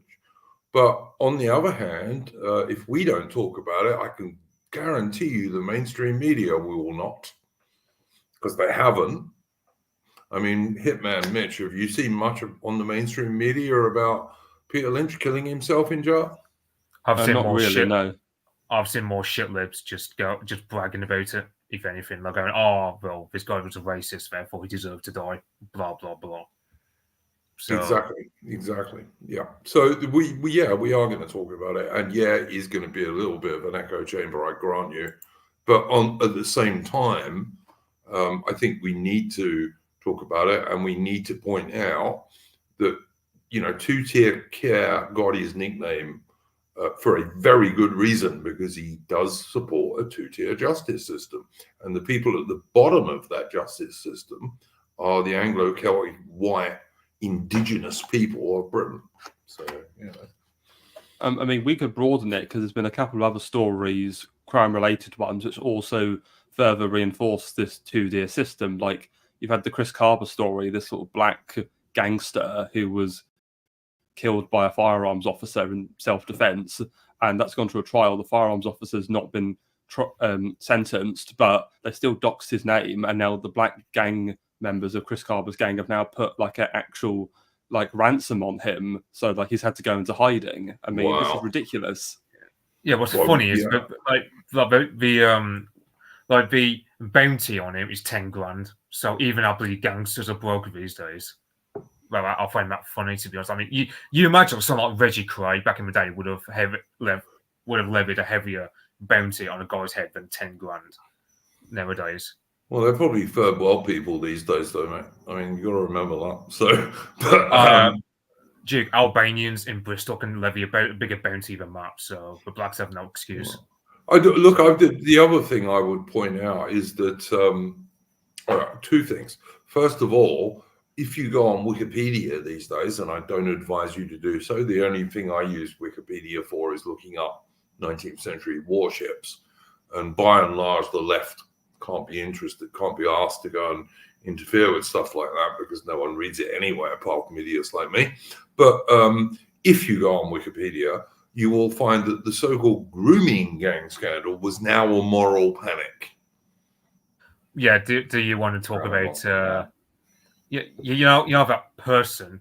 I struggle to call it a person, and I just call it a creature of nondescript origins. What was a 2015 Liberal Democrat conference that creature was at? So, and if you ever seen a picture of said creature, you'd have a hard time describing it as human. Yeah, I mean, it's incredible how like something which was revealed to be exponentially worse than anyone had imagined prior, and so hundreds of thousands of victims of these grooming gangs, and this also being covered up by the authorities. This is a moral panic. Well, first of all, I mean, it's telling that this transsexual doesn't think that that hundreds of thousands of young girls being victimized with the complicity of the authorities. It's telling that this transsexual doesn't think that this is something people should be morally panicked over. I mean, if you should be morally panicked over that, what should you be morally panicked over? But also the fact that what was George Floyd's death a moral panic? You know, was this hoax in Canada about these mass graves which didn't exist? When we've had like arson attacks, monuments destroyed, all of that over something which was turned to be fake. They're not going to call that a moral panic, but you know, of course, something which turned out to be not only real but worse than anyone had imagined. Well, it just tells you everything you need to know about Wikipedia. Well, I mean, even grooming gangs, Endeavour, even grooming gangs. The term grooming gangs. They were mass child rape gangs. That's what they really were. Yeah, even the word grooming gangs is softening it. Even that's sugarcoating it. Yeah, absolutely, 100%. And it was done because they regard young white girls as scum, basically. Yeah, I know that, yeah, we were probably all in agreement with that. But like you mentioned, I guess what I'd say about someone like Peter Lynch is that I think it's a good idea to always remember the names of people, of our people who have suffered and who have unfortunately, you know, won't live to see a day when the world has changed and, you know, there was actually when there actually exist homelands again where they can feel at home and be safe and be respected. Well, Peter Lynch, of course, came from Rotherham, and that's the epicenter of the so-called grooming gang thing. And I think he probably spent more time in jail than the people who committed these crimes. I mean, you know, he lived in Rotherham, and Lady Echelot was saying to me in a private conversation the other day that, you know, because he lived in Rotherham, he must have been just so aware of what had been going on. And then you get these three little girls, you know, three innocent little English girls who were like, I don't know, 7 or whatever they were, murdered by a second generation African immigrant. And it made him angry. Now, I don't know about you guys, but as far as I'm concerned, that doesn't make you angry. What the hell will, you know? Yeah, no. Well, what I think it's a good idea is, you know, I don't know who it was that said this statistic, this quotation, and some people attribute it to Stalin. I don't know, but there's always the phrase, a million deaths is a tragedy. One death is a tragedy. A million deaths is a statistic. You know, sometimes it's easy for us to, it's easy for us to forget about, you know, the very real people who do suffer under this anti-white system. But it's good to remember certain names. So even if you can't unfortunately remember all the names, because, you know, nobody can remember the name of every single victim of grooming gangs, every single victim of some migrant who murdered them, every single victim of a terrorist attack. You can't, but it's a good idea to remember individual ones. So, you know, one name which I've remembered, I'm sure people saw this on their timeline, but then as the way social media goes, it eventually disappears, and it's easy to forget. One name I've remembered is Adam Johnson. He was a Canadian hockey player who played in the NHL for a year or so, but then he went over to Britain to play hockey. And you might have seen the video. It happened last year. Was that this one of the very few? So he's a white guy, but one of the very few black players in hockey. It's like a 99% white sport, 95% white or so. Basically hit him in the neck with his skate and cut Adam Johnson's neck, and he died as a result. Wow. I don't know if you've seen that, but that's one that affected me the most because of, you know, how important hockey is to Canadian culture, and just how much of a tragedy it was, because, you know, it's always kind of been our thing. And then let's just say there were 2 incidents. There were basically twice in professional hockey that something like this like this similar has happened, and both the times the players thankfully survived. But if you see the videos in both those, they look nothing like this one video.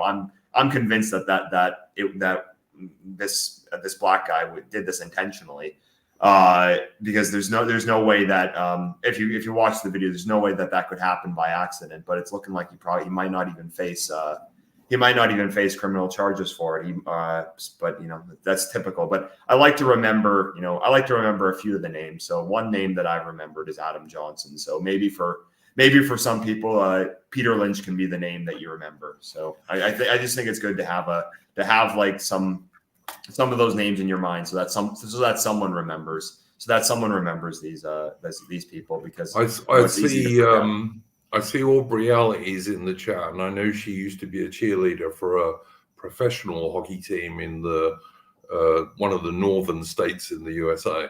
So yeah, she'll probably know what you're talking about there, Endeavour. Yeah. But yeah, it's this guy Peter Lynch. He was 61 years old. He was a grandfather. So you can see why he got angry about the murder of these 3 little girls. And as Mitch said, he basically swore at the cops. Well, I'm sorry, swearing at cops. You get 2 years in jail for swearing at cops. That sounds like, like the KGB. It doesn't sound like what the British police are supposed to be like. And it's also worth remembering that how complicit the Rotherham cops were in the in the rape scandal, particularly some ethnic, shall we say, Rotherham cops. But yeah, absolutely, yeah, true. But yeah, I look at this. Also, bear in mind that at the height of the grooming gang scandal, which of course was under the Tony Blair government, Sir Keir Starmer, 2-tier Keir, was the director of public prosecutions. He was the man who decided who would and would not go and face a big jury trial. And he made sure not many of them did. This is well worth remembering when you look at his actions now. And it should be telling that someone could do something like that and then end up being the prime minister in the future. Yep. Well, what's that expression? Right. The purpose of a system is what it does. So. Yeah. Well said, Hitman. Well said.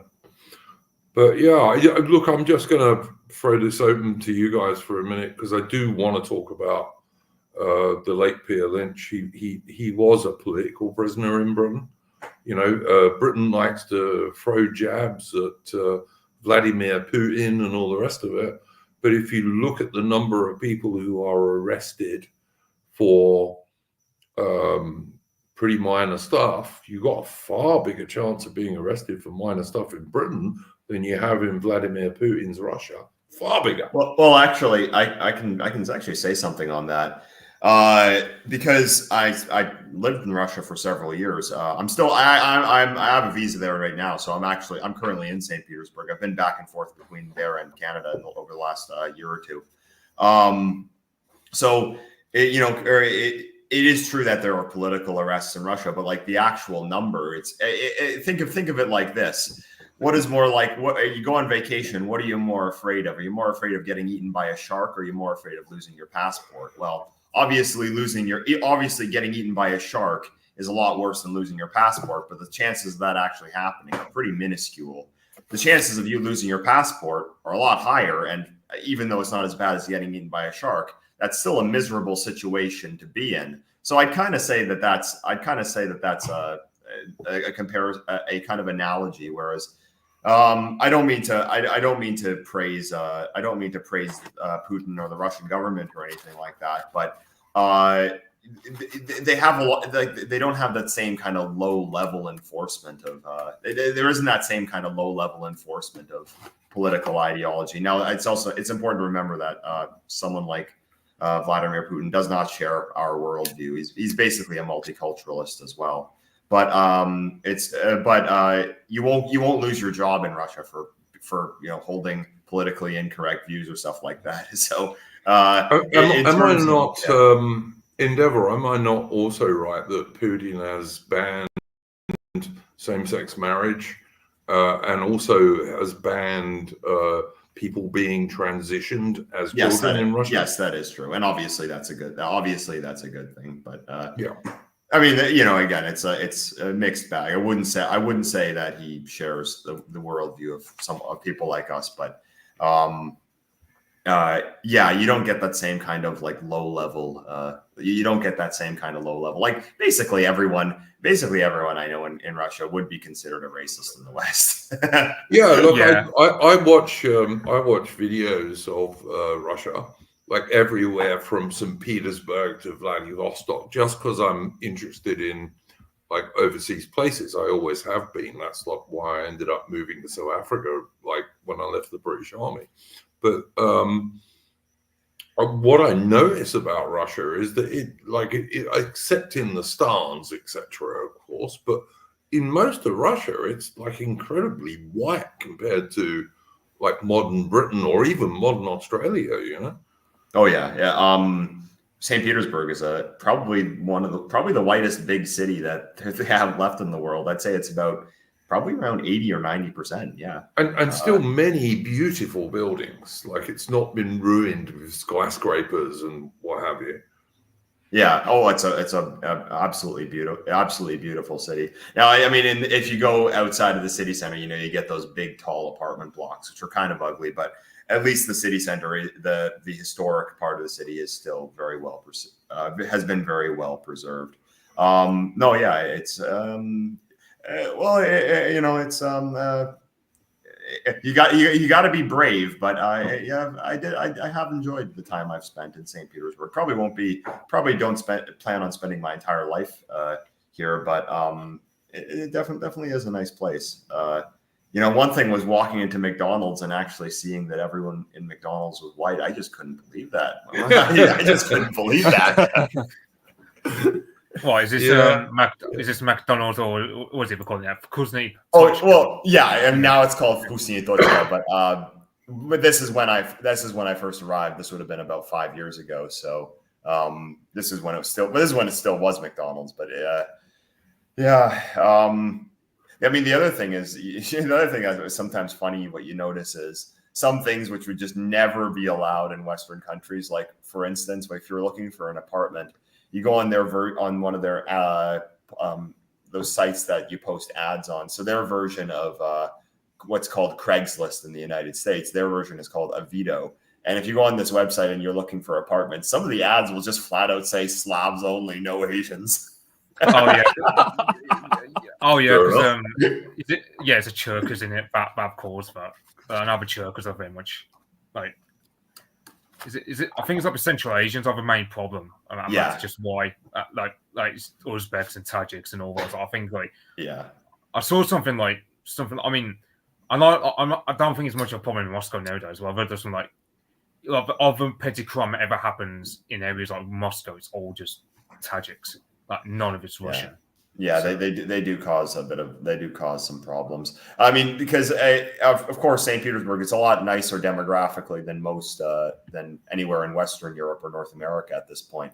However, unfortunately, unfortunately, it's not all as well. For example, I went to this. I had to go to this migration center last year because I had to do this medical test because I'm a foreign worker.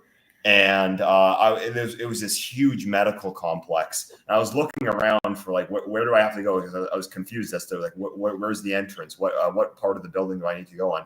And I see this crowd of about 200 Uzbeks and Tajiks standing around. I'm like, okay, I'm gonna guess this is it. So yeah, that was the least. That was one of the worst experiences I had in the country. That medical center was just absolutely dreadful. But thankfully, I found one which was nicer and wasn't full of Central Asians. Yeah, one thing I've heard is Russia is investing a lot more in automation. So I don't know how. I wonder if, because I've also heard apparently Russia has apparently increased deportations the past few years. Because 5 years ago, for example, it was practically zero in terms of deportations from what I've heard, or not really that much.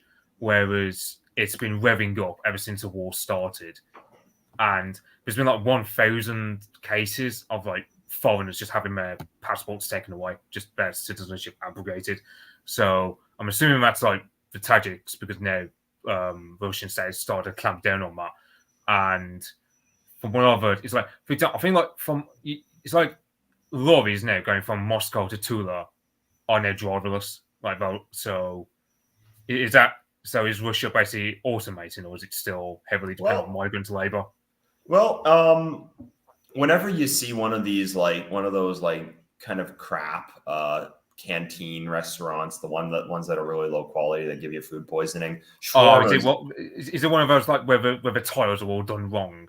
Like you know, for some reason shawarma is really popular in Russia, and you go into this place and it's dirty and everything's dirt cheap, and it probably give you food poisoning. Usually when you go into these places, the people that are running it are either from Central Asia or some Muslim country or something like that. I don't know, God knows where. And a lot of times when you see construction projects, a lot of times it's same type of people, you know, Tajik, Uzbek, whatever. I mean, in terms of the restaurants, I mean, you know, the British equivalent of that would be all these awful bloody kebab.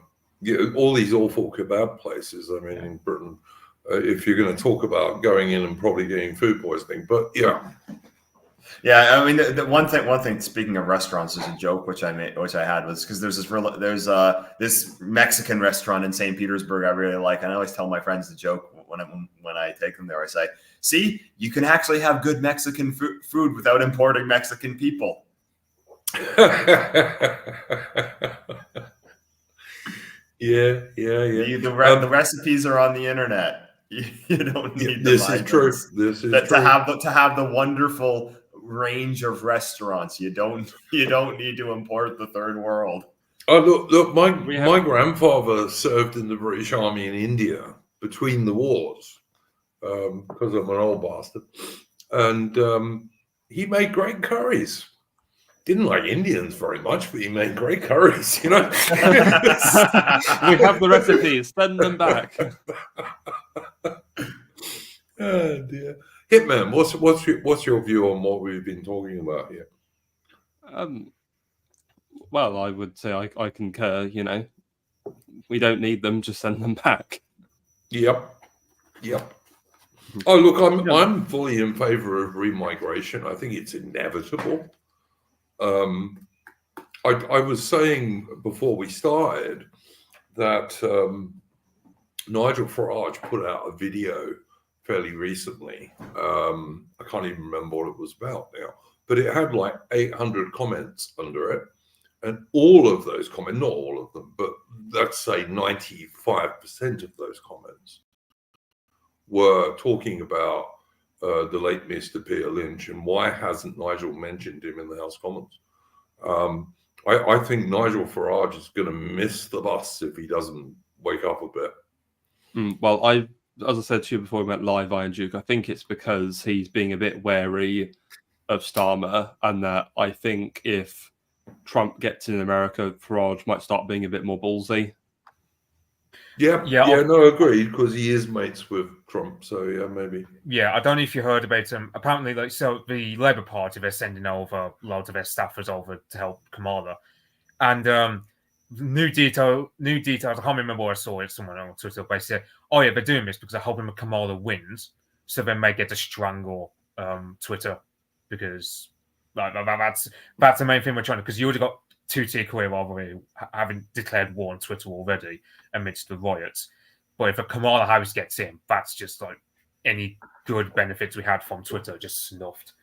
There's more and more evidence that the British Labour Party are trying to interfere in the American elections. There is. Yeah. Well, one thing I will say is a lot of the things we've been talking about house prices, wages not going up, just like the economic stagnation, the infrastructure falling apart. You just have to think like how many problems could be solved if these governments engaged in remigration. If we just started sending people back, first of all, the first and foremost is obviously just having white countries that are homelands for our people again. But I mean, imagine actually having affordable housing. I know that they've built all these ugly apartment blocks everywhere, That housing would be cheap, and then eventually you could even start tearing them down again, and then you'd actually have decent neighbor. You could actually have decent 100%. Yeah, no, I totally agree with you. I mean, look, I think you've got to turn the tap off first. I've had this argument with people. Like, I will, for now, provisionally support Nigel Farage and reform, not because they want to do exactly what I want, because they don't, but they are saying they want zero migration into UK. And I think you've got to turn the tap off first. But then if you look at people like Steve Laws, and I follow Steve Laws on Twitter, and I like him, his remigration plan has like 6 or 7 stages. And the first 2 stages are remigrating illegal immigrants. Well, I don't think you're going to get much of an argument about that, even from the most boomer of boomers in the UK. You're illegal, bugger off. Particularly when you came from France, which was what the United Nations describe as a safe country. Okay, so that's the first thing. But then the second stage of Steve Laws is serious criminals. Serious foreign criminals get remigrated. Again, I don't think you're going to get much pushback from that, from the vast majority of the British public, not even normies.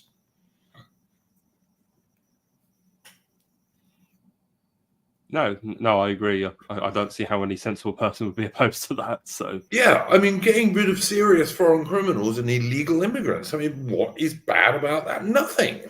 They have no right to be in the UK in the first place. And I would say that would also equally apply to Australia or Canada or any other Western nation.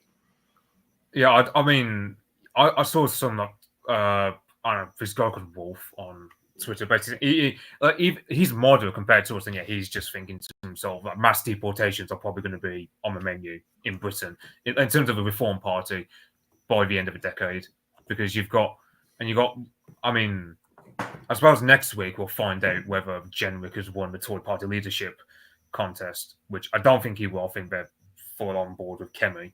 But let's say, for argument's sake, Jenrick were to win, it just ushers us into a right-wing arms race between, Jenrick and Farage. Jenrick, it's quite something. I mean, I think like Farage, to be fair, they tried to pin the riots on him, didn't they? Like, we have a whole hashtag Farage riots, or the FBPE, or the shitlib crowd. The same sort of people who are gleeful about Peter Lynch dying. So I don't blame Farage for being a bit wary at first about attaching his banners too keenly to start talking about Peter Lynch's untimely death in Parliament. But at the same time, it's also as like the new culture, like as Charlie Downs and Connor Thompson, loads of these career basically say, like, at some point, Reform are going to have to start being a lot more radical than what they're offering currently, because having my Brown chairman like talk at conferences, it's just a big slap in the face towards people on the right. Yeah, I mean, look, I get that you need money for a major political party. You do need money, but I can't help thinking there are other donors Farage could look at, to be honest. But yeah. Another point on Jenrick. No, I agree with you, Mitch. I'm wary if Jenrick gets in, because there may still be enough sensible members of the Tory party who will go for Jenrick. But what is interesting is, if you look at the stats for Tory membership, because the last leadership election, which was Truss versus Sunak, there was about 170,000 members, and about 140,000 of those voted. We don't have current stats, but I imagine, because of all of the preceding years, that maybe some thousands of Tory members may have left over Sunak's leadership and may have gone to Reform. So it's possible we may see Kemi actually win because of this attrition of more base members of the Tory party. It doesn't help. Yeah, AI was saying this last week here, man, that the members of the Conservative Party, because so many of them are elderly, like the numbers just keep going down anyway, Yeah, that's the thing. What I was going to say. I mean, so I think back in my last election, literally the only thing I was carrying the Tory party upwards was something like 47% of boomers who voted for them. And of course, the boomers are the ones who turn out to vote the most of all the generations we've got. So that's why the Tory Party's able to remain afloat for the time being. But in the next 5-10 years, that won't save them. And another point is when there was that video where Kemi and Jenrick did that debate, and they were all like ovulating over her, going, "Oh, Kemi, she's so base, she's so great." There was like all the Tory boys like creaming over her. And Is this the black woman? Yes. Yes. I love that picture of her, and it's like it's her, and then the banner behind it says like "Stand with Israel" or something like that. And her name is not Kemi. She's a Nigerian, and her name is some long African tribal name, and she just shortens it to Kemi. Yeah, it's worth noting, like she was born in Britain basically as part of health tourism. Like she never grew up in Britain at all. She was literally just born here because her parents wanted her to get. Because she was born in 1980. This was before Thatcher had tightened up the citizenship law. So by British law of like 1980, she basically gets the same rights as what like the average Mexican anchor baby gets. So she's not even British in any way, shape, or form. And I saw like, was it Harrion or someone like that? Basically, oh yeah, she's married a Scotsman, therefore she's as British as us. Don't care. Yeah, I mean, I also feel like on the whole Israel issue, like that support for Israel is going to die with the boomers. I mean, when Keith Wood shared this poll on X and on Telegram the other day, and it showed that even among young Republicans in the United States, an increasing number of them support an arms embargo on Israel. So they've lost Israel has obviously lost the left. Not that I care about the left too much on that issue, but they're losing the right as well. So I mean, this is one thing which I just think is not it's not going to be part of right wing politics in 10 years because the emotional attachment that the boomer generation had to the state of Israel, that's just going to be non-existent among young right wingers because don't think I need to explain to anybody why, but looks like that's also going to be an issue that it's going to change. Endeavour, I always point out the British sergeants who Israeli terrorists captured in 1948 and hung. The King David Hotel bombing, which killed lots of British women and children, again, Israeli terrorists. And then, of course, if you were an American, you might want to look at the USS Liberty and so on. I always point these things out because I'm entirely neutral about the war in the Middle East. I'm not pro-Palestinian. I'm not pro-Israeli. If they want to kill each other, let them kill each other. But you know what? I don't want British servicemen or Canadian, Australian, or even American servicemen to go die in their war. Yeah. I mean, that's my position too, or resources being wasted on it as well. Yeah, absolutely right, man. Sadly, a point I want to bring in, Ian Duke, about that story about the two British sergeants that were lynched by the Israelis. That's a fascinating story because that actually resulted, by its coverage in British press, in anti-Jewish riots in Britain post-World War II. So, they like to claim that, we fought World War II to save the Jews from the Nazis, but really? Which we did not, which, of course, we did not at all, but okay. Yeah, you should hear what some of the things that William Lyon Mackenzie King, who was Prime Minister of Canada during World War II, let's just say he didn't go to war he didn't go to war for the Jews either. No. Yeah, it's like Australian. It's nonsense. It's like Australian Labour Party. What's his name? Arthur Caldwell, I think it was, like the Labour Prime Minister back in like the 50s. Like I think he was like a minister during the Second World War under Curtin. He was also just because of course Australia was enthusiastic about World War II because basically they saw the Japanese and the Chinese as a threat. Yep. So it's like literally like every Anglosphere leader, even like Churchill, as stupid as he was, even he what was it? He had the Keep Britain White. Yeah, keep Britain White. Yeah.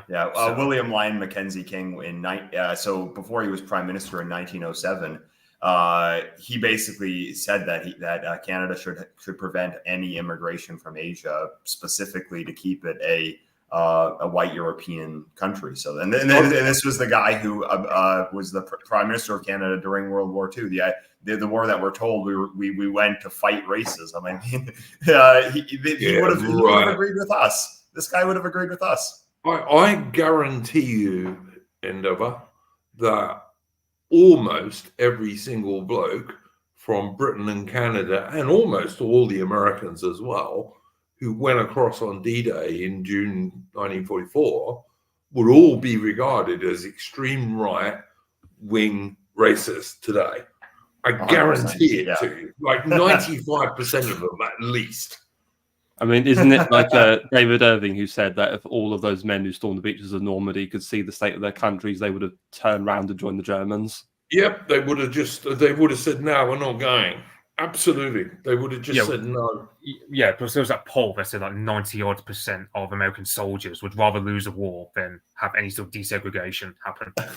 Like, so. Yeah, I mean, it's funny. Yeah.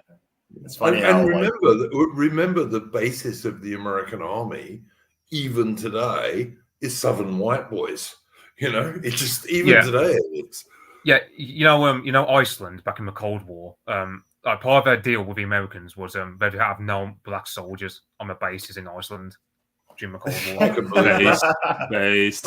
Yep, I've been to Iceland. I can definitely believe that.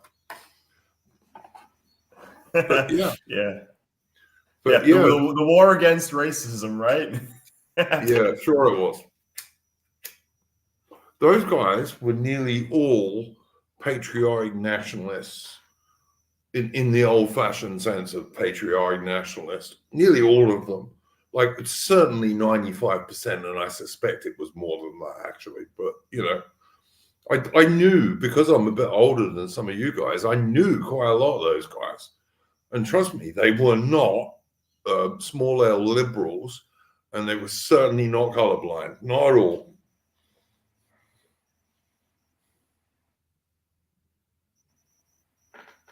Yeah, it's just incredible how how incorrect kind of the idea of history that we're given, how incorrect it really is. That it's like Jonathan Bowden said, you have to step over World War II because it's been the main myth since World War II, basically. You know, since 1945. So getting on for 100 bloody years now.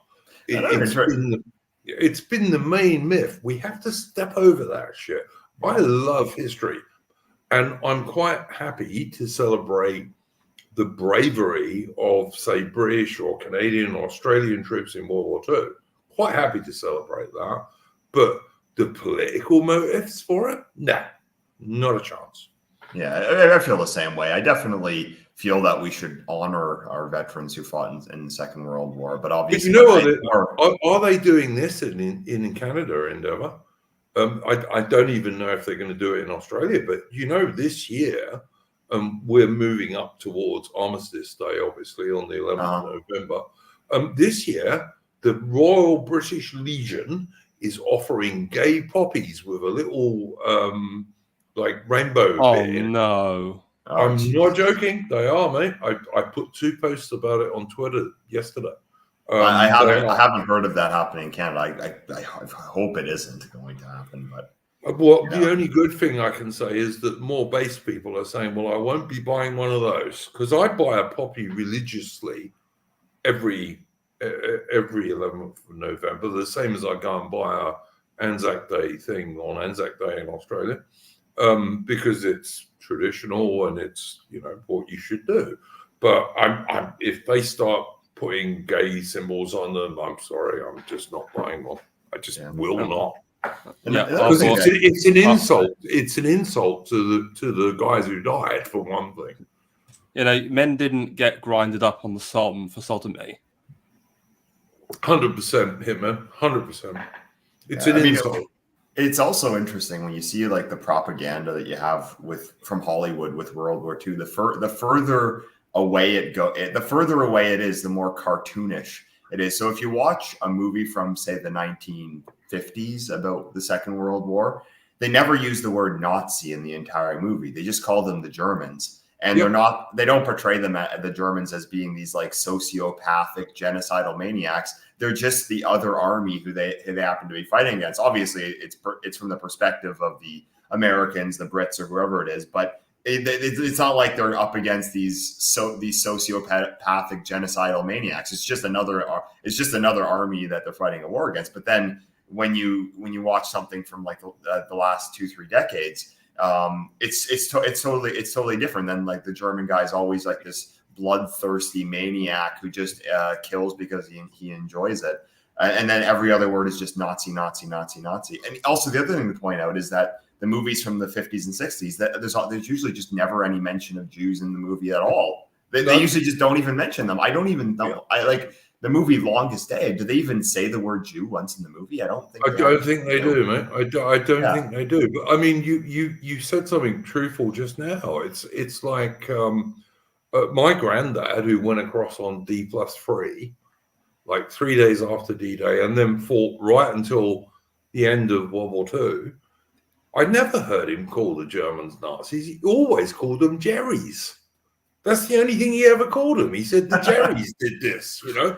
Yeah. And it's funny that like the movies that were made by the guys who were actually there, who actually were fighting an actual war and killing and dying, they actually portrayed them, their enemies, better than the people who are making propaganda about it decades later.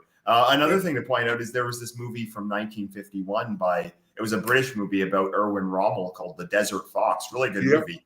But this movie is actually like an homage to him. It's made by a British officer who fought in the war, and he's actually saying that he considered Rommel to be a worthy adversary, and that he was probably a good man. So it's incredible that people who actually fought in actual war and actually killed people, saw their friends die, they actually had a more nuanced view on the Germans in World War II than present day liberals and Jews do. I mean, it's interesting, Endeavour, because we've had that comment about Trump allegedly saying, "Oh, I wish I had Hitler's generals," and the whole shit libs like freaking out over that. And it's like, well, Hitler's generals were generally good quality men. Like, if you talk about Erwin Rommel, Heinz Guderian, or Erich von Manstein, then yeah, of course you'd want them. They knew what they were doing. Yeah, and Sonny Jim in the chat is talking about Tom and Jerry. But yeah, Jerry was how most of the British Army and the Australians, when they were in North Africa, for example, and the Canadians, that's what they mostly called the enemy. No one called them fucking Nazis. Yeah, and like, a lot of these movies, like from the 50s and 60s, I don't even know if they have the word Nazi in the entire script. No, because that was the politics of Germany. It wasn't the soldiers, Yeah, it's like you would and it doesn't even make sense because it's like why do they call it Nazi Germany? Like you don't call the Soviet Union Commie Russia. No, exactly, or even the Commie Soviets, usually.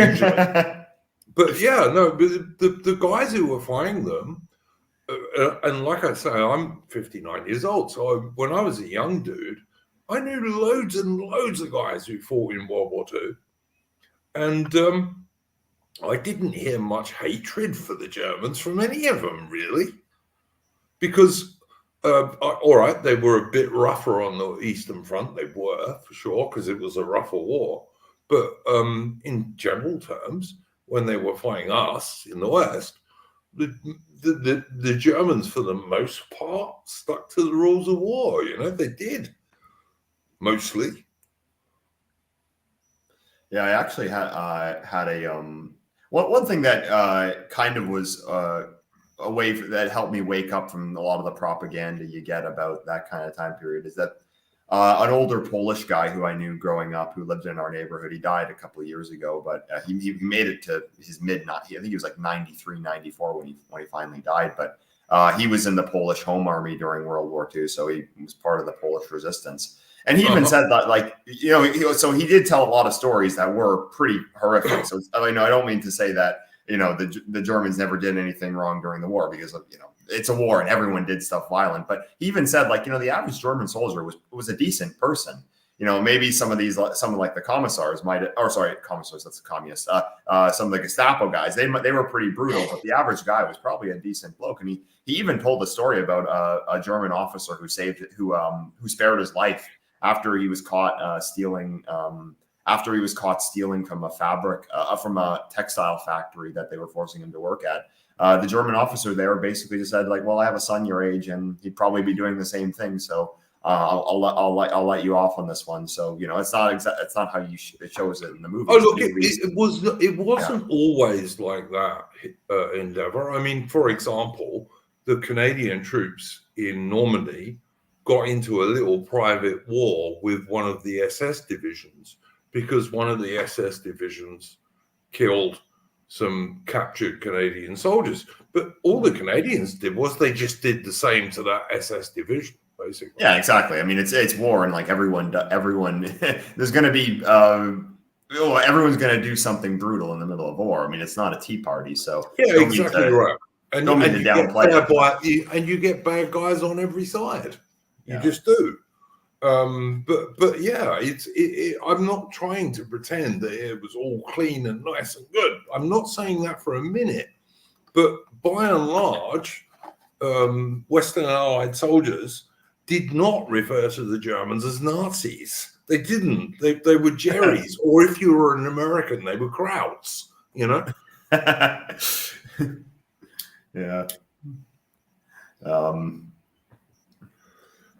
But it's just a lie that we're told. And the whole basis of the modern Western world goes back to World War II. Apparently, there was no history before that. Yeah, because, it's funny that the foundation myth is, it's not even exactly World War II. It's Hollywood movies about World War II. That's our foundation myth. Yeah, pretty much. And just to add to that, it's interesting because we talk about World War II, but I'd even say on some instances they're trying to do this with World War I. They're trying to say like, oh yeah, the Kaiser was evil, the Central Powers were evil, they deserve to be destroyed. And I've been reading a book at the moment, which I think is one that Charlemagne recommended quite a while ago. It's called The Road Less Travelled, and it's about the peace negotiations that were going on behind the scenes during the war. And the Germans were more sincere in trying to arbitrate a peace than the British were. For sure. Yeah, for sure, Hitman. Go and look at the Apostolic Majesty has a couple of streams on this, I know, that are pretty good. And I think he's got the Aussie dude, what's his name? Furious Pertinax. I think who's a very good military historian. I like him very much on that stuff. You go check those out. And there was no great hatred between the British and the Germans in World War I at all. It was like, well, you say that. I remember reading, and the Tories seem to have a hate boner for the Prussians. We must destroy Germany because we can't have Prussian militarism, and it's just like, well, no, it's not worth throwing all your young men's lives away just because you don't like. In 1914 and 1915, there were British and German regiments, including British and Prussian regiments, fighting each other, who both had Waterloo on their colours because we'd been allies at the Battle of Waterloo. It's like it was just nonsense, It was absolute shit as far as I'm concerned. One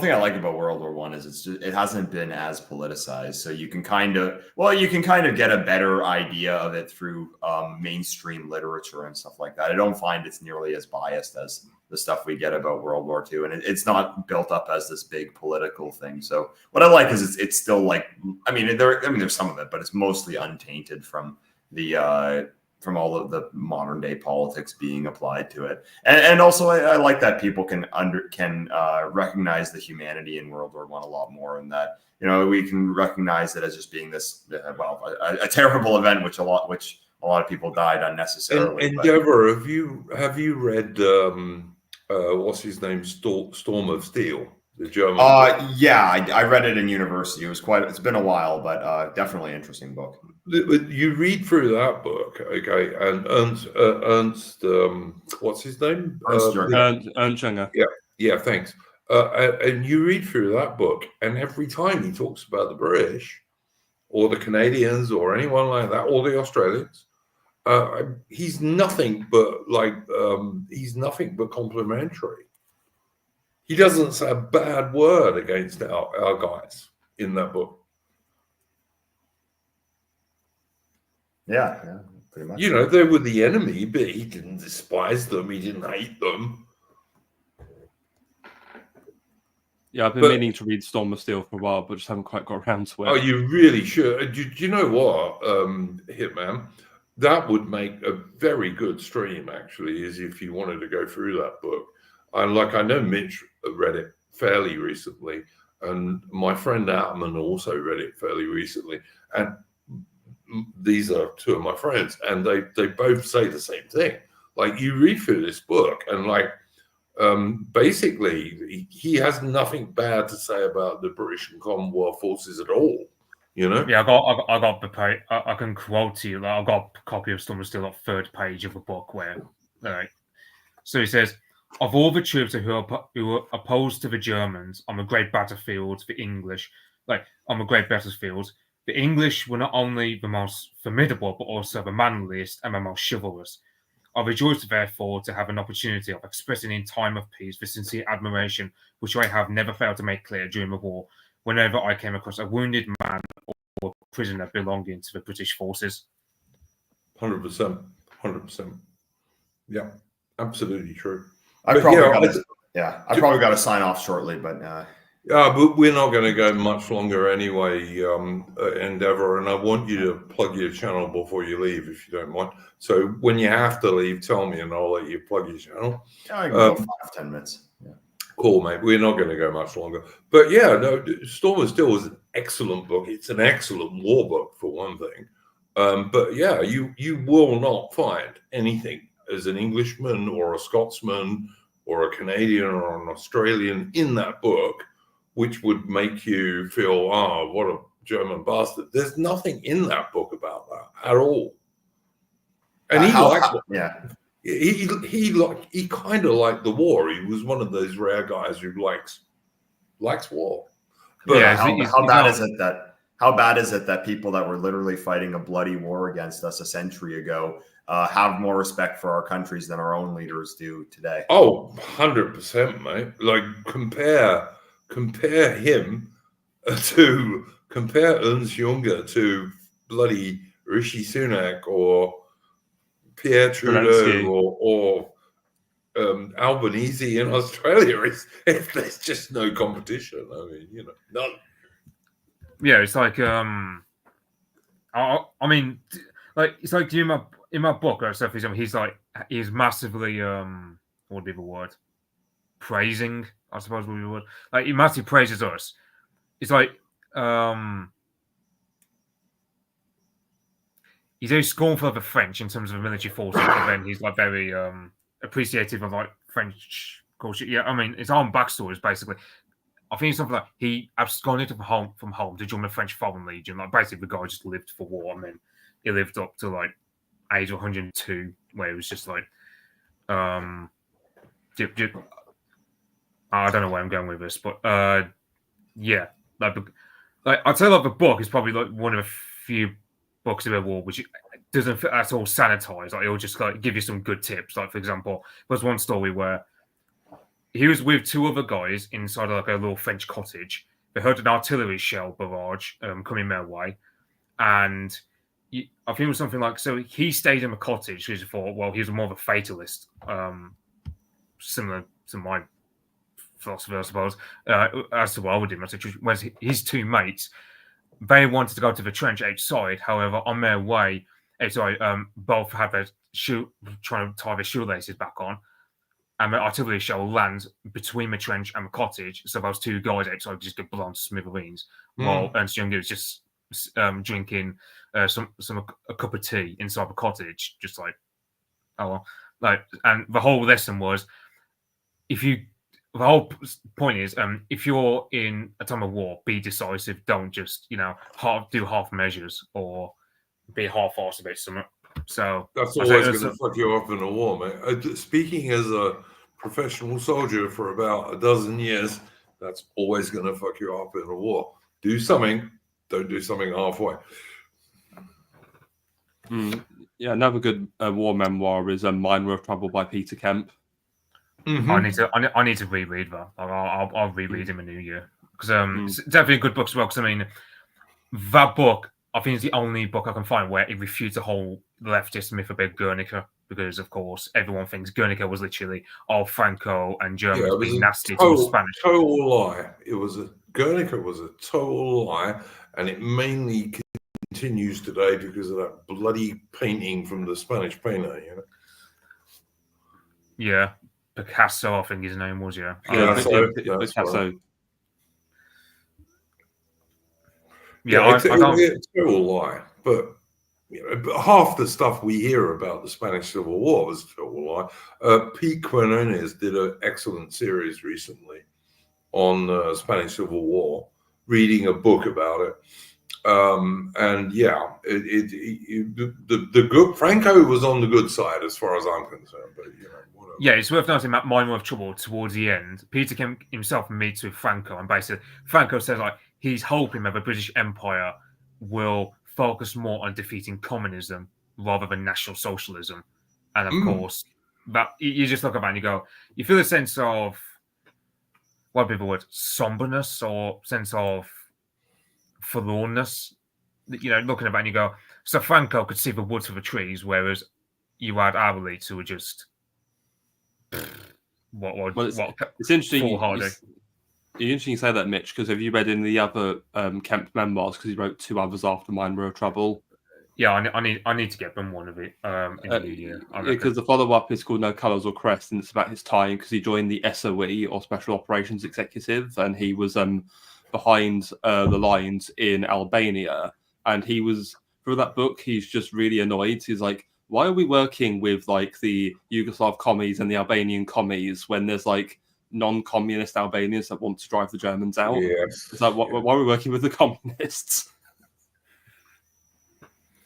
Yeah, I mean, I have a similar story from the same guy that I mentioned earlier, the old Polish war veteran, because he actually had to leave Poland after World War II because he was wanted for having been part of the non-communist resistance army. So after, basically Poland was just occupied by the Soviet Union after the World War II, which is ironic that Britain and France allegedly went to war to prevent Germany from invading Poland when the war at the end of the war it was just occupied by a different country. But it was completely pointless endeavor. It was like it made the whole war totally pointless. Yeah, but this guy even said, like, this Polish war veteran I knew, like, that as soon as the German occupation was ended, well, now there was another occupation, and basically he was now back to being a resistance guy until he basically had to flee the country, or else the communists would have killed him. 100%, man. I totally agree with you. The crap that we are fed about World War II is just insane. Yeah, I got mostly crap. Yeah, so I got similar because I used to have a Hungarian neighbor by the name of János, who he fought in the 1956 revolution. And from what I mean, I can barely remember because he died when I was 10, and then and he spoke English with like a heavy Hungarian accent just by living here for like decades. But yeah, because like he was one of 2,500 students who fought at what's called the Corvin Passage in Budapest, which something like 2,500 students were able to hold up the Red Army for 5 days, I think it was. So stern stuff those guys were. And I think like the students who survived that and then went back to Hungary basically founded like the far right nationalist party over there, pretty much, from what I've heard. Tomb of Arminius makes a good point in the chat. We've talked about this on this channel quite a few times. I have a stream with Rupert August, who's a good guy, about the Anglo-Japanese naval alliance between 1902 and 1922. And how Britain getting rid of that alliance not for an alliance with America, but merely to destroy British naval supremacy and make the Americans equal to the Royal Navy, was part of the reason for why that happened. You know, it really was. Go watch that stream I did with Rupert August. It's called the Anglo-Japanese Naval Alliance. Japanese were extremely good allies of the Brits. In World War I, they even sent warships in the Mediterranean to help the Royal Navy. The Germans who they captured in Tsingtao, they treated extremely well. There was none of this nonsense that went on with prisoners of war in World War II. Japanese weren't like that then. Unfortunately, I do have to sign off now. But thanks for having me on. Before you go, Endeavour, please tell people about your YouTube channel and also about your regular streams with Morgoth on really good films. Yeah, sure. So I'm still on YouTube. You can find me. The channel's called Endeavour. I also write. I also write on Substack. Most of my Substack is my video content in written format, which is published there earlier, and I have some exclusive stuff there too. Stuff that I feel doesn't warrant a video, but something I might want to comment on. I might do some Substack for that. And one feature of my channel is that Morgoth and I, who I'm sure you're all aware of, him and I do this monthly classic movie stream. So instead of whining about how everything in Hollywood sucks these days, we try to get choose good movies, and we'll do some streams on them and talk about the various themes. One of the most popular ones that we've done this year was the stream we did on Zulu, and none other than our host tonight, 99 Duke, was on the stream with us to talk about a bit of the history, because that's kind of his thing. So I always enjoy those streams, and when we do one on Master and Commander, I assure you that Duke will be joining that stream as well. I'm looking forward to that one, and yeah, we'll be doing that probably some point next year. We'll be doing that. But yeah, thank you very much for joining us, Endeavour. And later on, guys, if you want to be able to follow Endeavour's YouTube channel, his details will be below the stream later on. But yeah, I do go and look at his channel, and the classic movie streams he does with Morgoth are excellent. They really are good. Well, I'm glad you enjoy it. Thanks. All right, so take care. Thanks for having me on. Go on, man. Go on. All right, guys. Final thoughts, and I'm going to ask you this because I have to go and have a slash, as we used to say in the British Army. So please give your final thoughts, Hitman and Mitch. Well, in terms of the Peter Lynch situation, it's very unfortunate that this has happened, and something we've not discussed is obviously there's many other dozens, or in fact even hundreds of other men who were imprisoned as a result of their actions in the riots. So who's to say there might not be more Peter Lynches? I hope that's not the case, but I think it's a situation we might have to mentally prepare ourselves for. Yeah, I pretty much say everyone knows the Muslim gangs. I can imagine in coming years, right-wing prison gangs will do that, because that's what happened in America. The blacks have their gangs, the Hispanics have their gangs, so the whites now have to form gangs. And I suppose necessity is a mother of self-improvement, also believe, or I hear the saying goes. So I think I'd say in a sense things are going to get worse, and they get worse again before they get better, not just economically, but also in the sense of struggle against all the sludge we've imported. Another thing is I don't know if you watched Joe Rogan's interview with Trump. Well, podcast, 3-hour-long podcast with Trump, which I'm hoping will be a precursor to Forge doing the same thing over there. I don't know who our version of Joe Rogan is. From someone like, I don't know, Chris Williamson, I suppose. I don't know. I'm trying to think who over our end is basically our version of Joe Rogan. But I hope that Forge at some point just deboomerizes and starts going on alternative platforms like, say, New Culture Forum or Chris Williamson, other platforms outside the mainstream, like what Trump has now just done with Joe Rogan. And apparently, that was the idea of Baron Trump. So it's a kind of indication that at the end of the day, the Homeland Party, for example, has a lot of young people involved, a lot of young men. So I would say the future is ours because so many young men are joining us. Because I mean, literally, the mainstream has nothing to offer young men. So I'd say things are going to get worse in terms of, let's say, the economy. Like, for example, I saw something 2030, half the workforce at least will be aged 50 plus in this country. So things are going to get worse. But However, what jobs, Mitch? What jobs are they going to be doing? I mean, the thing is, Britain makes almost nothing nowadays. That's what really worries me. Is that like Britain used to be the so-called workshop of the world, and today we make almost nothing. We barely make our own warships at a snail's pace. You know? yeah, as I and said, all in Scotland, by the way, pretty much. yeah, But, it's like I was going to say, it's like as I said on the Hitman's stream chat, like the highest paying apprenticeships near me are in Wolverhampton, basically 25 grand a year, basically helping first generation immigrants into social housing. So, and it's like, meanwhile, if you go to look for so you get paid for helping the enemy, basically. But yeah. Meanwhile, you want to guess the wages you get for like electrical apprenticeship, like level 3 electrical apprenticeship. Not even 10 grand. So yeah, but at the end of it, mate, you're going to be a lot better off. You know.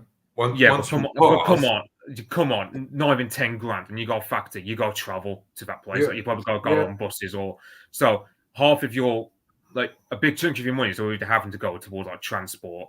Well, Mitch, I've said this to you before, mate, and if I were you, as a very young man, because I think you're in your early 20s, 25. Yeah, if I were you, mate, I'd be going abroad for a few years at least. And using my language skills, I really would. I'm not there's lying. not very much line of work in that, so there's more than you think, mate. You have a facility for that, and you could actually make a reasonable living from that, and maybe pick up a girl, and maybe come back in a few years' time. That's what I'd be looking at, mate. I'm not joking. Really not. Yeah, because I think Morgoth did that when he was younger, didn't he? I know he went traveling around Europe a lot. Yeah, he did. Yeah. I always imagine Morgoth being a bit like. Do you remember that very old TV series called Auf Wiedersehen, Pet? It's been many moons ago since I never really watched it, but I'm aware of it because my dad was a fan. So. Yeah, I always thought Morgoth was a little bit like that, but obviously much younger. And fair enough. Yeah, I when I left the army, I went to South Africa, so I'm never going to advise young men not to go overseas, at least for a while. You know, can be great advantage to do so, including maybe picking up a good girl. You know, can happen. But I'd say that a bit. Mitch, is there anything you want to plug? Not for me, no. Well, all right, Hitman. I know that Hitman has an excellent channel, by the way. I got to know Hitman's channel mainly because of my friend AI, who often appears on Hitman's channel. Really very interesting subjects and good streams. And the last one he did, which was about the British economy, was a really outstanding stream. Again, with AI. Would you like to kind of describe your channel and what you do there, Hitman? Well, thank you, Iron Duke. Essentially, I do a lot of different topics that interest me. At the moment, I started a new weekly show called The Archival Discourses, which is obviously carrying on next week, and I'll be having a very special guest to be joining me for that, so stay tuned. But also do other topics. As you mentioned, I've got John Back at Club as my avatar, so I am interested in the Orient. There's a lot of streams covering various sort of Oriental history, mostly the relationship between the British and various Middle Eastern powers in the early 20th century. So, for example, earlier today, I've got a series with my friend Hunger, where we're looking at the book The Chatham House version by Eli Kaduri. And today we looked at the Kingdom of Iraq, a British mandate from 1921 to 58, and how much of an absolute mess that was. And so if you're interested in that, check that out. Yeah, I would also say, Hitman, that I tell you what, if you ever decide to do going through Ernst Junger's book, Storm of Steel, I'll do that with you, no worries, mate. That would be, I think, quite interesting. Yes, because when I mentioned Mine with Trouble earlier, I went through that with Panama Hat. That was quite an early stream on my channel, actually. Oh, cool, cool. Yeah, but yeah, no, I would be up for doing that if I ever get around to reading it. But yeah, it's an excellent book, and you know, the idea that Britain and Germany, in terms of the ordinary people, were mortal enemies is just not true. I mean, Britain was an ally of Germany in the early 19th century, and even in the later second half of the century, say during the Franco-Prussian War, Britain was sensible enough to not care who won out, Prussia and France. I mean, because it didn't make any difference to Britain. Britain controlled the seas. Prussia was not a naval power. And why did we care? Well, we didn't. So we didn't do anything about it, you know? Which, to me, the original sin of Britain and the Empire was twofold. It was joining the war in 1914, which, of course, goes back to the Entente Cordiale and what have you, which was another huge mistake for the British, done by the Liberals, by the way, who Winston Churchill was a member of at that stage. But yeah, that was joining the war in 1914, and then above all in raising a mass conscription army against all British military tradition. That was the original sin of the British Empire, and you can directly trace the destruction of the British Empire back to that. Well, it's interesting, isn't it, that, you know, all the leftists today, though, Britain's evil, genocidal, you've killed all these Indians and brown people, and it's like the British Empire, if you look at the wars it fought, it killed far more white Europeans than it ever killed black or brown people. Yep, 100%, mate, 100%, and that I am not particularly proud of, but yeah, true. But yeah, no, absolutely right. Well, you know, your avatar there, John Glove Pasha, kind of worked this stuff out. If you had to find basic themes for my channel, it would be Britain being morons about America, which has never been our ally, ever. Unsurprisingly, really, if you look at the history. And getting into idiot wars we didn't need to get into, including World War I. Like, Britain's position, as far as I'm concerned, should have been, we should have been neutral in World War I. We should have said to the Germans, if the High Seas Fleet comes out into the North Sea, we'll sink you. But other than that, we don't care. You know, do what you like with France. We should have carried on building up the Royal Navy. The Germans were never able. The Royal Navy had decisively won the dreadnought building race in the 1910s. Even the Germans admitted this by 1912. So the Germans were never going to be able to win a naval war against Britain. And to be honest, even had they permanently captured all the French dockyards, which were not very good, it has to be said, wouldn't really have made any difference. They would have still not been able to win a naval building race against Britain.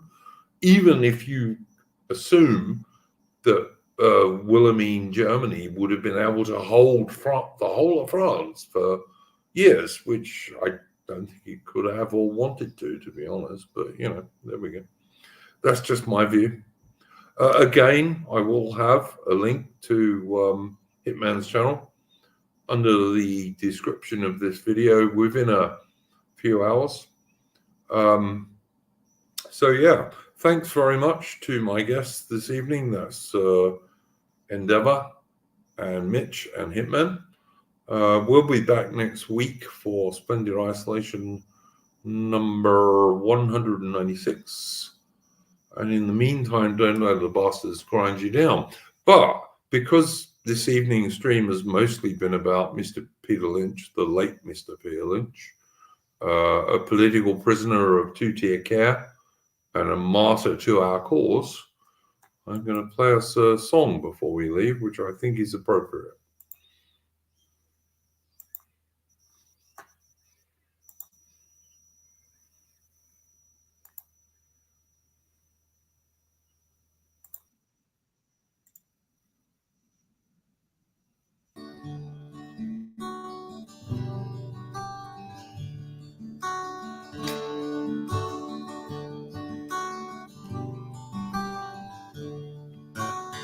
You sit there in your shirt and tie, boldly dictating, a crooked smile while you fed us lies. You didn't trust your own persuading. You sought to slay and to keep at bay the few good men that warned. Well, the dawn is nigh, look to the sky, beware of an England scorned.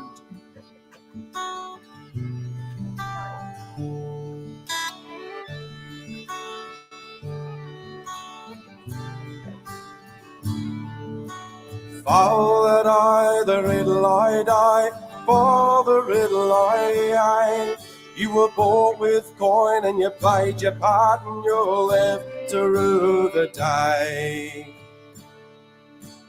You smite the ways of our hallowed land and ignore the plight of our people, while you grease the stranger's outstretched hand and shout that all are equal.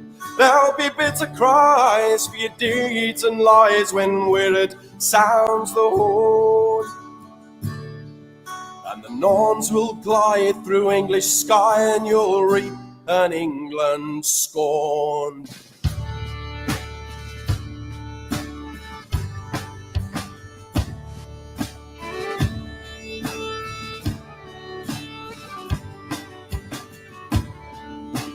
Father I, the riddle I die, for the riddle I. You were bought with coin and you played your part and you'll live to rue the day.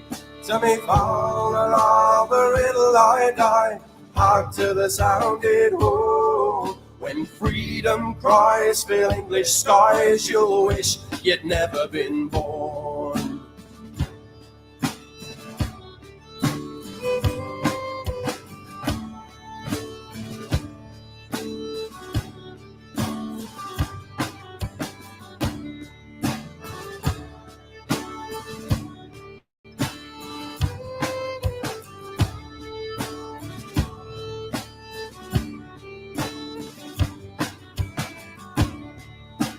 Father I, the riddle I die, for the riddle I. You were bought with coin and you played your part and you'll live to rue the day. To me, Father of the riddle I die, hark to the sounded horn. When freedom cries fill English skies, you'll wish you'd never been born.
Oh, well, that was a nice song. Yeah, An England Scorned, which I think is entirely appropriate for England and Britain in 2024 under two-tier care. I just want to end the stream by saying rest in peace, the late Mr. Peter Lynch, who was an English patriot, killed as a political prisoner by two-tier care. Take care, guys, and don't let the bastards grind you down.